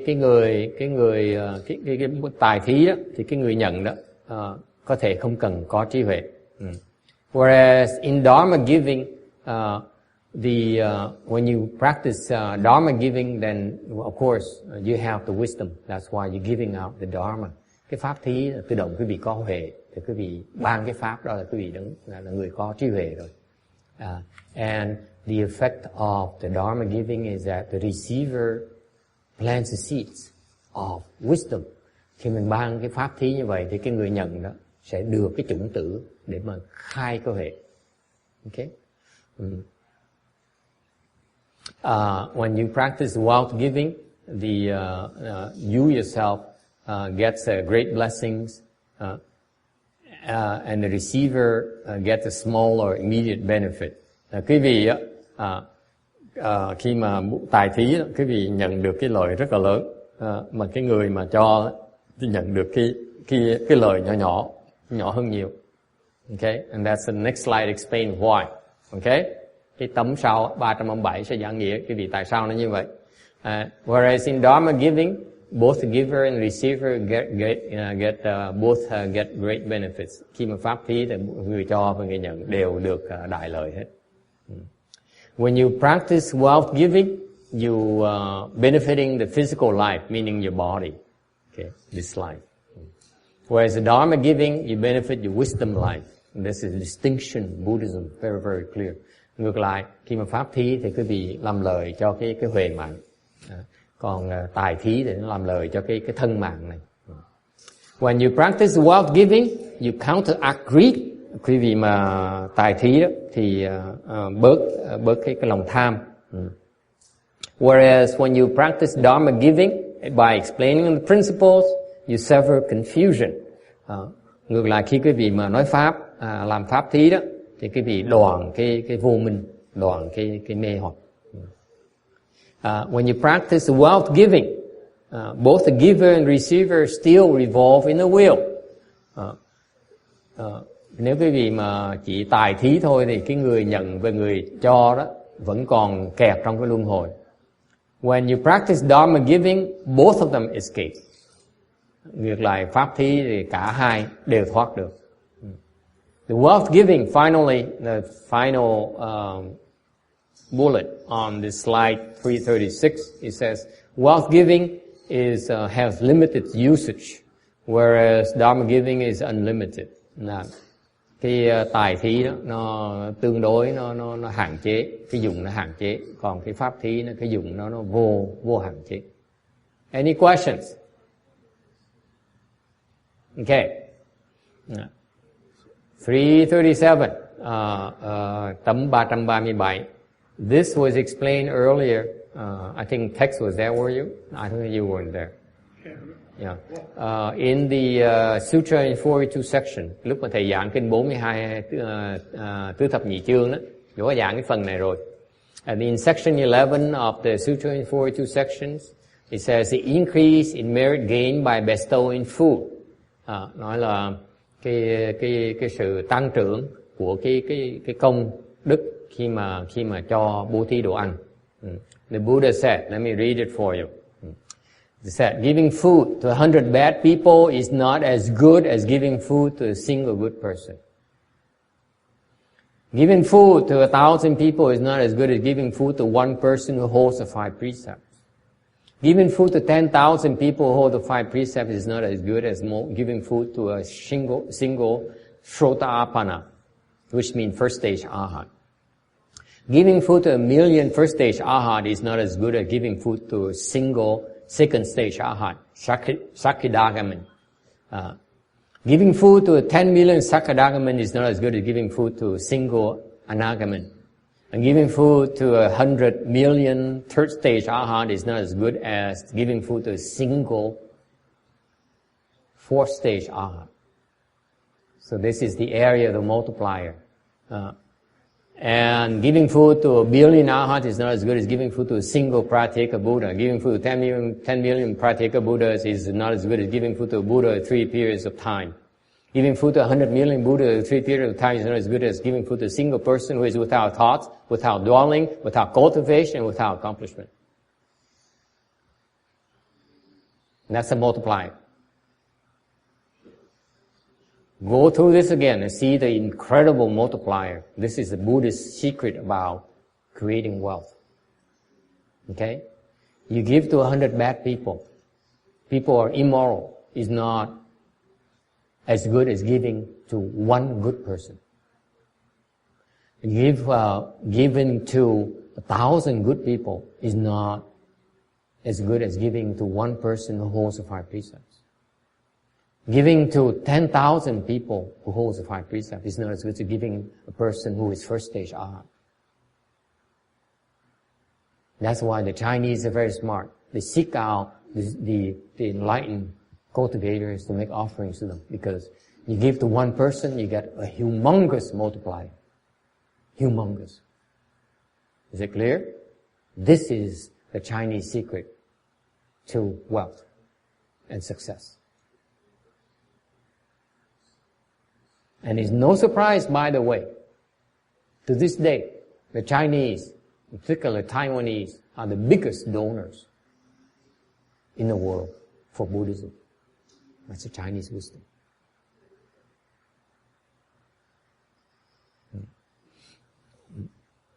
Này là giảng trong kinh thứ thập nhị chương, cái chương 11 là nói, Đức Phật nói là cúng dường cho 100 người xấu thì không bằng cúng dường một người tốt. Cúng dường cho 1.000 người tốt không bằng cúng dường cho một người thọ ngũ giới. Cúng dường cho 10.000 người thọ ngũ giới không bằng cúng dường cho một người sơ quả A-la-hán. Cúng dường cho 100.000 người sơ quả A-la-hán không bằng cúng dường cho một người nhị quả A-la-hán. Cúng dường cho 10 triệu người 10 triệu nhị quả A-la-hán không bằng cúng dường cho một người tam quả A-la-hán. Cúng dường cho 100 triệu người tam quả A-la-hán không bằng cúng dường cho một người A-la-hán. Dễ sợ. Thành cái đây là cái bí mật của cái người bên Phật giáo mình đó, là cách làm giàu nó lè như vậy đó. Thành cái người Trung Hoa ta khéo lắm, người ta khôn lắm. Người ta mấy người Trung Hoa ta chuyên môn đi kiếm những cái người hiền thánh nhân mà đi cúng dường cho họ. Ta cúng dường một người là giàu lớn không thể tưởng được. Thành ra cái sự kiện đó là ngày hôm nay đó, ngày hiện bây giờ rồi, trên thế giới này đó, cái người Trung Hoa là cái người mà cúng dường nhiều nhất cho Phật giáo. Đây là cái truyền thống của họ, họ hiểu được nhờ cái trí huệ này.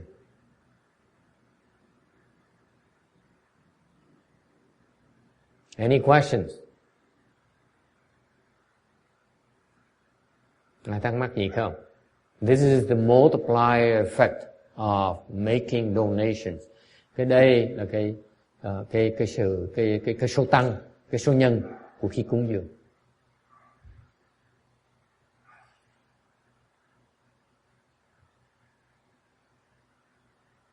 Okay. Let me explain to you. This section here I didn't explain clearly when I explained the sutra, this section 11. When I explained this sutra, I didn't want to go into the great details about this last part. The last sentence, giving to 100 billion Buddhas at 3 periods of time is not as good as giving food to a single person who is without thoughts, who is without dwelling, who is without cultivation, who is without accomplishment. Cái này thầy giảng sơ thôi, lướt qua thôi. Lúc mà thầy giảng cái kinh tứ thập nhị chương, cái phần này là cúng dường cho 100 tỷ Phật của Phật, của tam thế, thì không bằng cúng dường cho một người mà không có tư tưởng, không có trụ, không có tu, mà cũng không có thành tựu. Nghĩa là sao? What kind of nonsense is this? Yes. Wouldn't that be an equal enlightened bodhisattva we were just about? Yes, it could be one of them. Who else could it be? What else could it be? Who else could it describe? Okay, where is it described? Nói cái này có phải người dịu giác, cái người đẳng giác không? Cái nói, một người đẳng giác có thể người đẳng giác. Who else? Why is it? Don't you think that the Buddhas are the biggest person you can give to? Cái vị nghĩ chứ coi nó là, tại sao không phải Phật là quý báu nhất hả? Cúng dường Phật là hay nhất hả? Why is it? Why is it?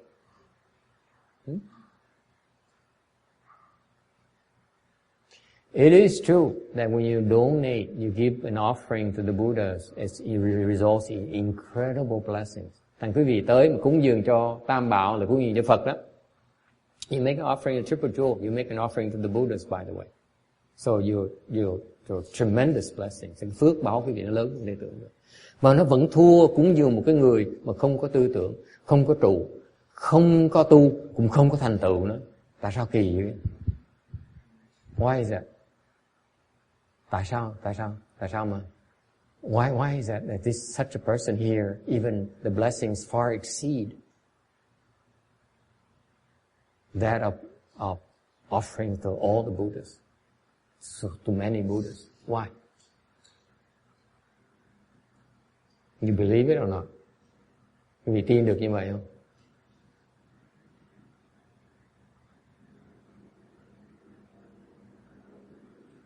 How many people in this world know that they should make an offering to Triple Jewel? Bao nhiêu người trong thế gian này biết nên cúng dường Tam Bảo? How many people? Not many people in the West, right? Not many people. They know they're supposed to come to the church to make an offering. Yes, they're taught to go to church to make offerings. Okay? But they're not taught to go to Triple Jewel to make offerings. Okay. Quý vị thấy không? Cái thế gian, cái xứ này người ta được dạy vào nhà thờ để cúng dường cho Thượng Đế. Okay. Cúng dường cho Chúa Giêsu. Chứ còn có bao nhiêu người được dạy là vào chùa để mà cúng dường cho Tam Bảo không? Rất ít người. I will tell you, when I was Buddhist, I was growing up, I was never taught that I was supposed to go and make an offering to Triple Jewel. Thầy khi mà thầy sống trong gia đình Phật tử đó, trong gia đình thầy là người theo đạo Phật đó, từ bà nội, đó. Mà chưa bao giờ được dạy là vào trong chùa, nên vào chùa để cúng dường Tam Bảo. Chưa bao giờ dạy, không có ai dạy hết. Okay?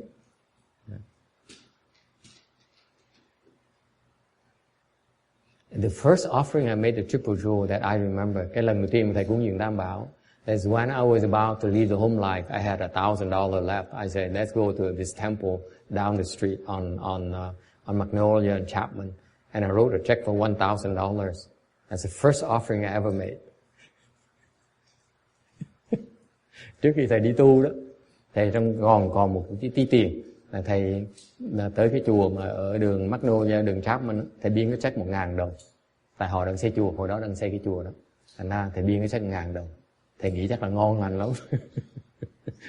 Lần cúng dường đầu tiên của thầy như vậy. Chưa bao giờ dạy. Mà dạy chỉ dạy tại vì mình muốn cúng dường, tại mình muốn giữ cái tiền nữa thôi, chứ không phải là cúng dường cho Tam Bảo.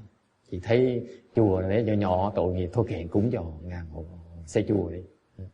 Chứ không phải cái tâm mình không phải là cúng dường Tam Bảo. Say what's pitiful is that I donated the money because I wanted to get rid of my money. I saw the temple is small, a bunch of nuns who's not very well off. So I said, let's donate the money to the people who need it more than I do.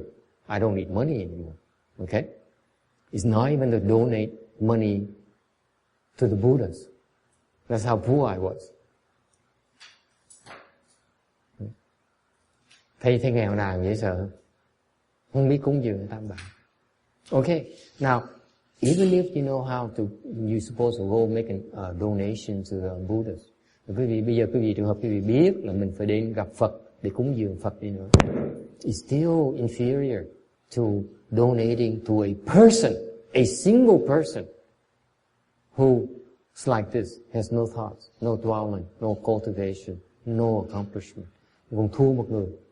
Người này không phải là Phật. This person is no Buddha, by the way. First of all, cái người này không phải là Phật. Người này chưa thành Phật. This person is not a Buddha yet. You know that? This is exactly what the Buddha explained. Phật dạy như vậy. Cái người này cúng dường một cái người mà chưa thành Phật, nó còn lớn hơn cúng dường cho Phật nữa. So you donate to this person. You generate more blessings than donating to the Buddhas even. Why? 为什么入境？为什么？ Let's ask the Chinese. Maybe they know. I don't think the Chinese know. Tôi nghĩ mấy người Hoa không biết cái này đâu. He's innocent?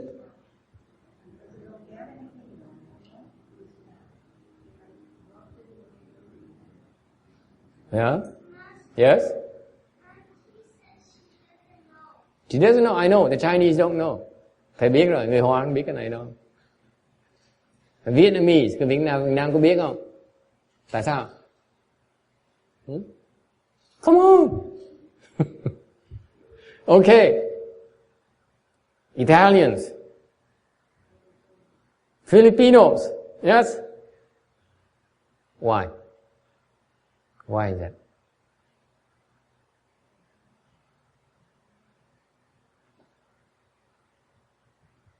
Why is that?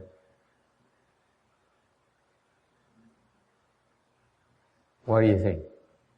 Tại sao như vậy?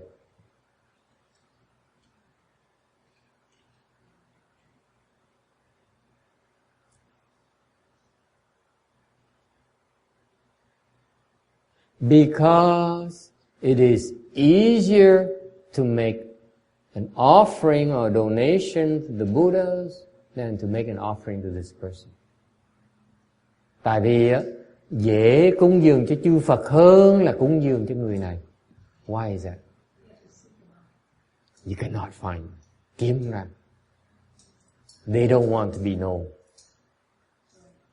All you have to do is go to the temple and say, I want to offer to the Buddhas. And it goes to all the Buddhas. Okay? Khi vào chùa, khi mình nói tôi muốn cúng dường cho Phật, là cúng dường cái cho Phật. When you go to the temple, can you say, can I donate to a person who is without thoughts, without dwelling, without cultivation or accomplishment? Rồi cái gì vào chùa có thể nói là tôi muốn cúng cho cái người mà không tư tưởng, không trụ, không tu mà không thành tựu, được không? They may be at the temple. You don't know who they are. Can you go and you say, can I, is there anyone here who is without thoughts, without dwelling, without cultivation, without accomplishment? Please raise your hand. Và nói là tôi có ai mà không tu, không trụ, không tư tưởng, không thành tựu, giơ tay cho tôi coi để tôi cúng dường cho. Hả? Có giơ tay không? Never. Không bao giờ giơ tay nữa. That's why it's so difficult. That's why it is so much greater blessing to be able to make an offering to this kind of person. Thành kiếm được cái người như vậy mà cúng dường á, khó dễ sợ. Yes. Who is that person? Beats me if I knew. I would have like a map, like a stars map. Huh? I would sell it. Huh? What do you think? Cái vị nghĩ, ngoài này có người hỏi, người này là ai? Thầy nói, nếu thầy biết thầy làm cái bản đồ, địa đồ thầy bán được rồi. Huh? Who is this person? See, I'm very commercial oriented. Thầy chùa này vẫn còn thương mại như thường, ấp thương mại.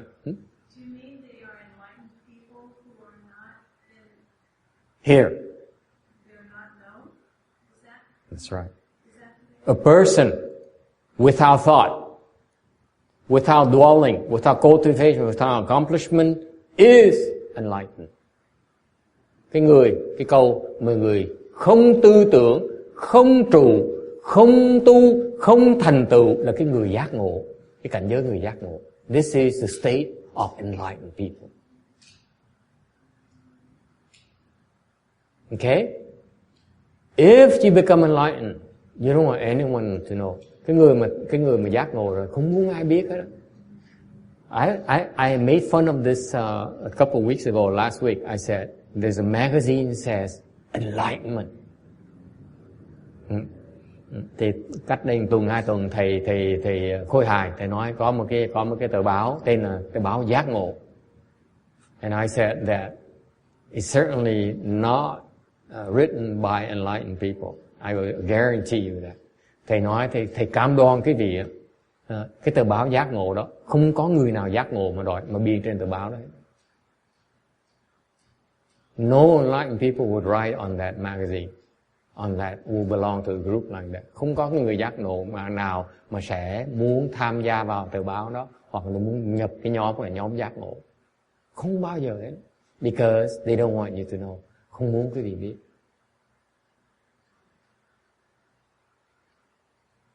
Okay? That's why they're enlightened. Họ giác ngộ, họ không muốn mình biết. That's a requirement for being enlightened. Once you become enlightened, no one else is supposed to know. Khi mình giác ngộ rồi, không ai có quyền biết hết. Yes. Yes, they do. Cái người mà giác ngộ biết mình giác ngộ, thầy nói có biết. Yes. Yes.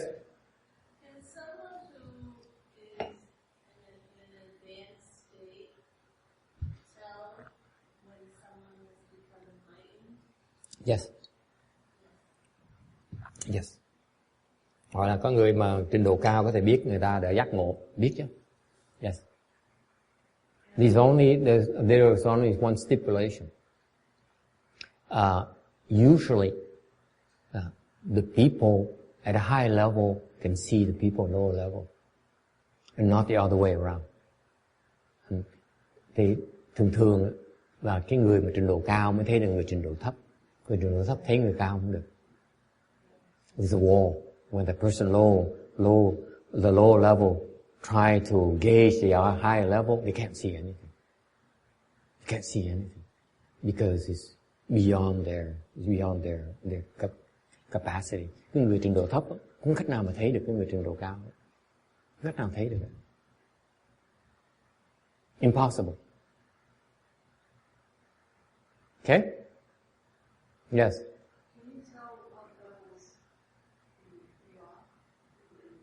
No, I can't tell. Thầy hỏi là có biết trình độ người thường không? Can he tell? Do you hear me? You getting personal? No, I can't.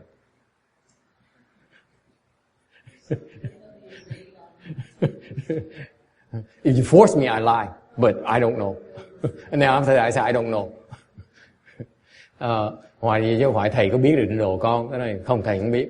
Mình đừng ép thầy quá, thầy bắt đầu thầy nói láo. Please don't force me. If you force me too much, I lie. I start telling lies. You can. I assure you of that. Thầy cảm đoan cái gì, cứ ép thầy sẽ nói láo. Yes. I'm showing my complete, utter ignorance. Yeah. Low level. Yeah. No accomplishment. But why would an enlightened person not want to be known that they're enlightened? I mean, I know how. Why wouldn't they want anyone to know that they were enlightened? Tại sao cái người mà giác ngộ không muốn người khác biết? Why not? Why not? Help me out. Yes, text. Well, first off, you don't want to see everybody bothering you. Thứ nhất là không muốn người ta làm phiền mình. You have people lining up in front of your front door and say, Master, Mistress, I want to make a donation. I am from mainland China. Nói là con đã từ đại lục tới xa. I drove all the way here. I swam all the way here to make an offering to you. And the line goes around the block, for 120 miles. Wouldn't you? I'd be the first one in line. I guarantee you that. Right? Sure. Đúng không? Tại vì muốn người ta biết người ta tới nó gõ cửa suốt ngày suốt đêm, sắp hàng, làm sao mình tu được? Ok? Thầy chắc chắn thầy cũng là người đầu tiên mà đứng sắp hàng. Yes. What's another reason? What's another reason? Well, you're not interested. Không thèm. You're not interested in people. If you're enlightened, what the heck do you care whether they donate money or not? How much donation you receive? Nếu mà quý vị giác ngộ ra, quý vị có thèm nó cho cúng dường nhiều hay ít, nó liên quan gì tới quý vị? Giác ngộ còn tham cái cúng dường cái gì nữa? If you're enlightened, why are you so greedy about the offering? You only greedy about the offering, Thomas, is because you're not enlightened yet. Cái người mà chưa giác ngộ mới tham lam thôi. Cái người giác ngộ cúng không cúng cũng được, không cúng cũng được. He said, the enlightened persons, you give to me, fine. You don't give to me, fine. It's your loss. There's nothing they want. Yes? There's nothing they want. So Nothing they want. if anybody knows, they're going to take their time up. He's probably worked for the Enlightenment magazine. Cái ông này chắc là làm cái tờ báo mà giác ngộ đó. Ông nói đúng phong pháp. Enlightenment management. Yeah, he's in the editorial group. What's number 3 again? Enlightenment Management Agency. Yeah, yes. Enlightenment Management Agency, EMA.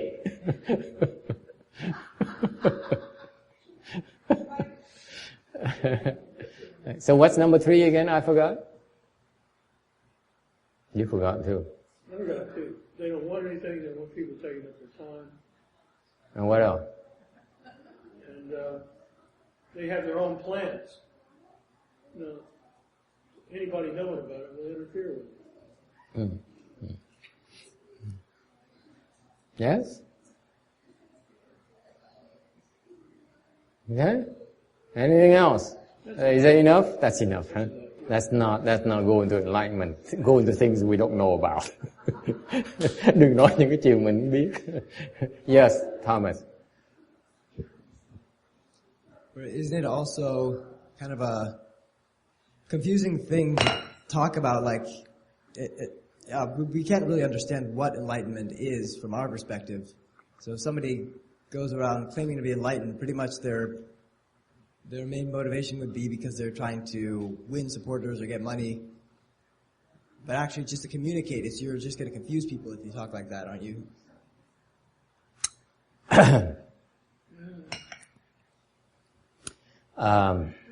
Câu hỏi là what is the question again? I forgot right away. As soon as time is up, my mind stops functioning. So, yeah. Repeat the question. That's an important question. Isn't it basically that if you talk about being enlightened from the normal person's perspective, we're going to see there being a self, someone there who's enlightenment, or we're looking at it from perspective of our from our self. We're not going to be able to understand this state anyways, so it's maybe makes no sense to talk about it. Yeah, I guess so. It's probably sounds reasonable to me. Yeah, I accept. Okay.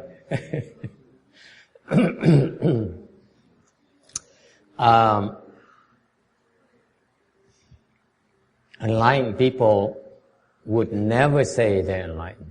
Cái người mà giác ngộ không bao giờ nói mình giác ngộ. I will tell you that. Never. So you can tell only the people who are enlightened say that they're enlightened. Thành nói cái khác, chỉ cái người không giác ngộ mới nói mình giác ngộ thôi. Never. Okay? For example, my teacher, Master Shen Hua, is enlightened. Everyone knows enlightened. He's the worst kept secret in the entire universe. Okay? In the US. He's enlightened. Everyone knows he's enlightened. And yet, he never said that he's enlightened. Ever. That's my proof. Yes? How did you know he was enlightened? How could you tell if you don't know what it is? Are you forcing me?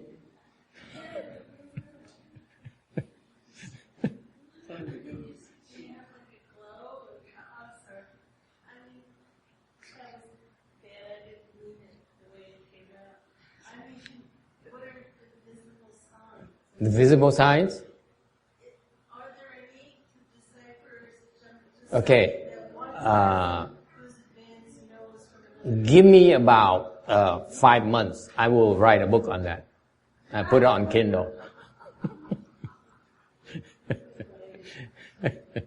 Hỏi thôi, có cái tướng như mình nhận ra người giác ngộ.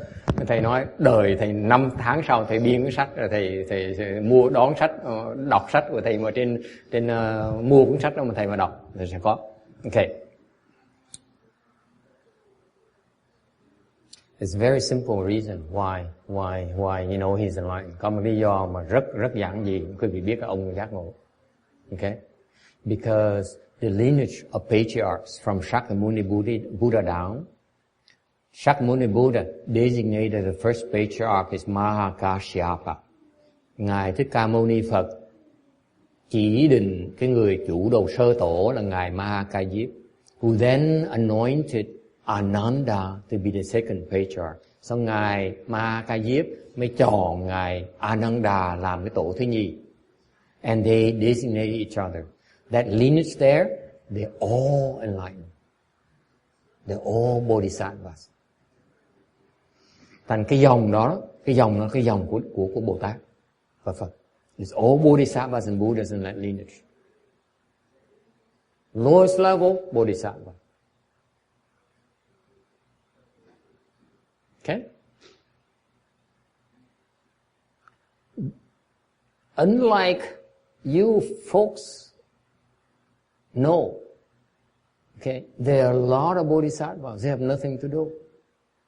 So for them to be selected to become a patriarch is very easy. There's a dime a dozen. The lineage is all enlightened patriarchs. You believe that? This is the main transmission line of Buddhism. You think they're going to leave the idiots? Huh?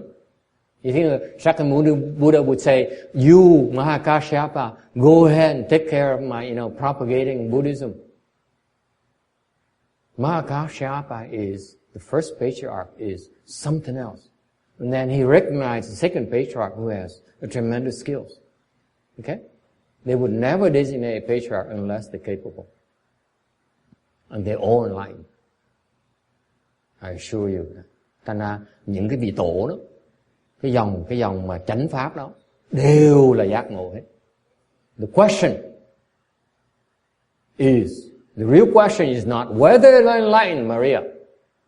Cái vấn đề không phải là họ giác ngộ là không.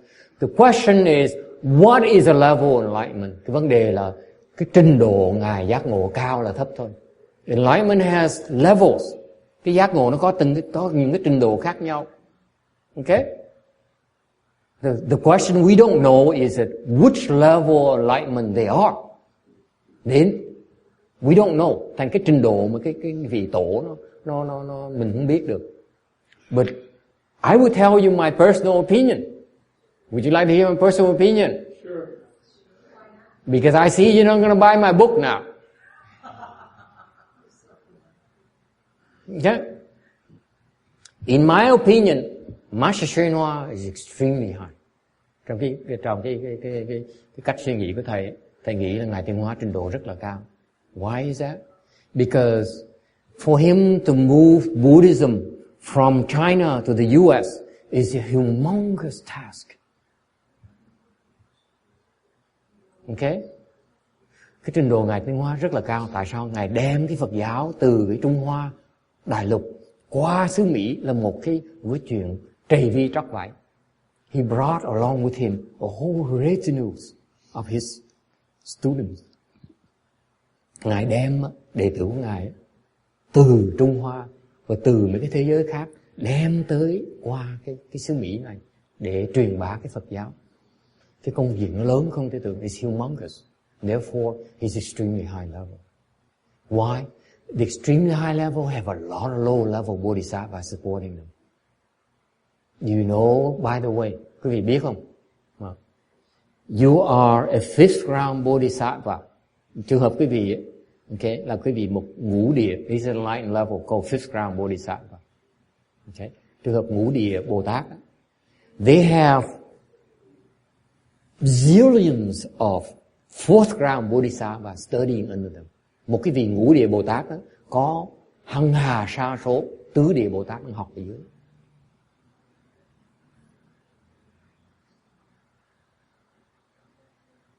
Okay?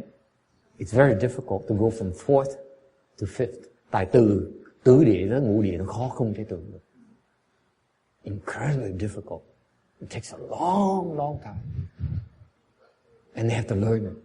And they spend a lot of time learning from people above them.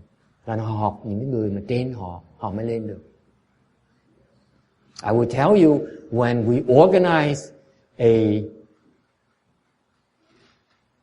one-day Chan retreat, and I see among you 500 people that I will talk to you about with no advisors. Một ngày nào đó, khi mình chúng tổ chức một cái thiền thất mà có 500 người trở lên tới tham dự, I want you to remember this. If such occasion happens, you should raise your hand and ask me about good no advisor. I explain to you more. Cái trường hợp trong cái duyên như vậy, thầy mới giảng cái vị biết cái thiền tri thức, cái vai trò thiền tri thức trong cái việc tu hành. Ask me about the critical role of good no advisors in the cultivation process.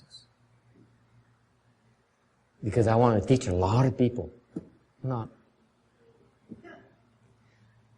Because I'm hoping that some of them, 500 people will have an aha, and some, maybe a person without thoughts, without dwelling, without cultivation, without accomplishment, then my blessing will be tremendous.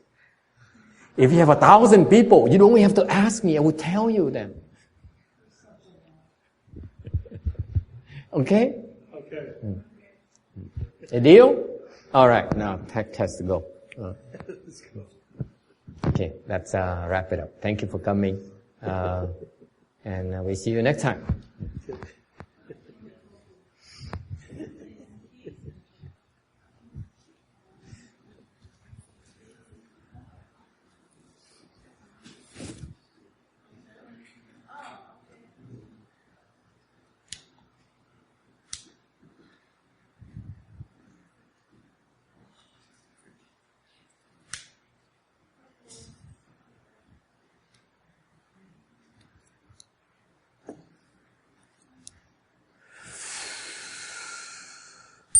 May these merits and virtues adorn the Buddha's field and repaying the four kinds of kindness above, aiding threefold paths below. May those who see and hear all bring forth the Bodhi mind. And when this retribution body is done, be all born in a land of utmost bliss.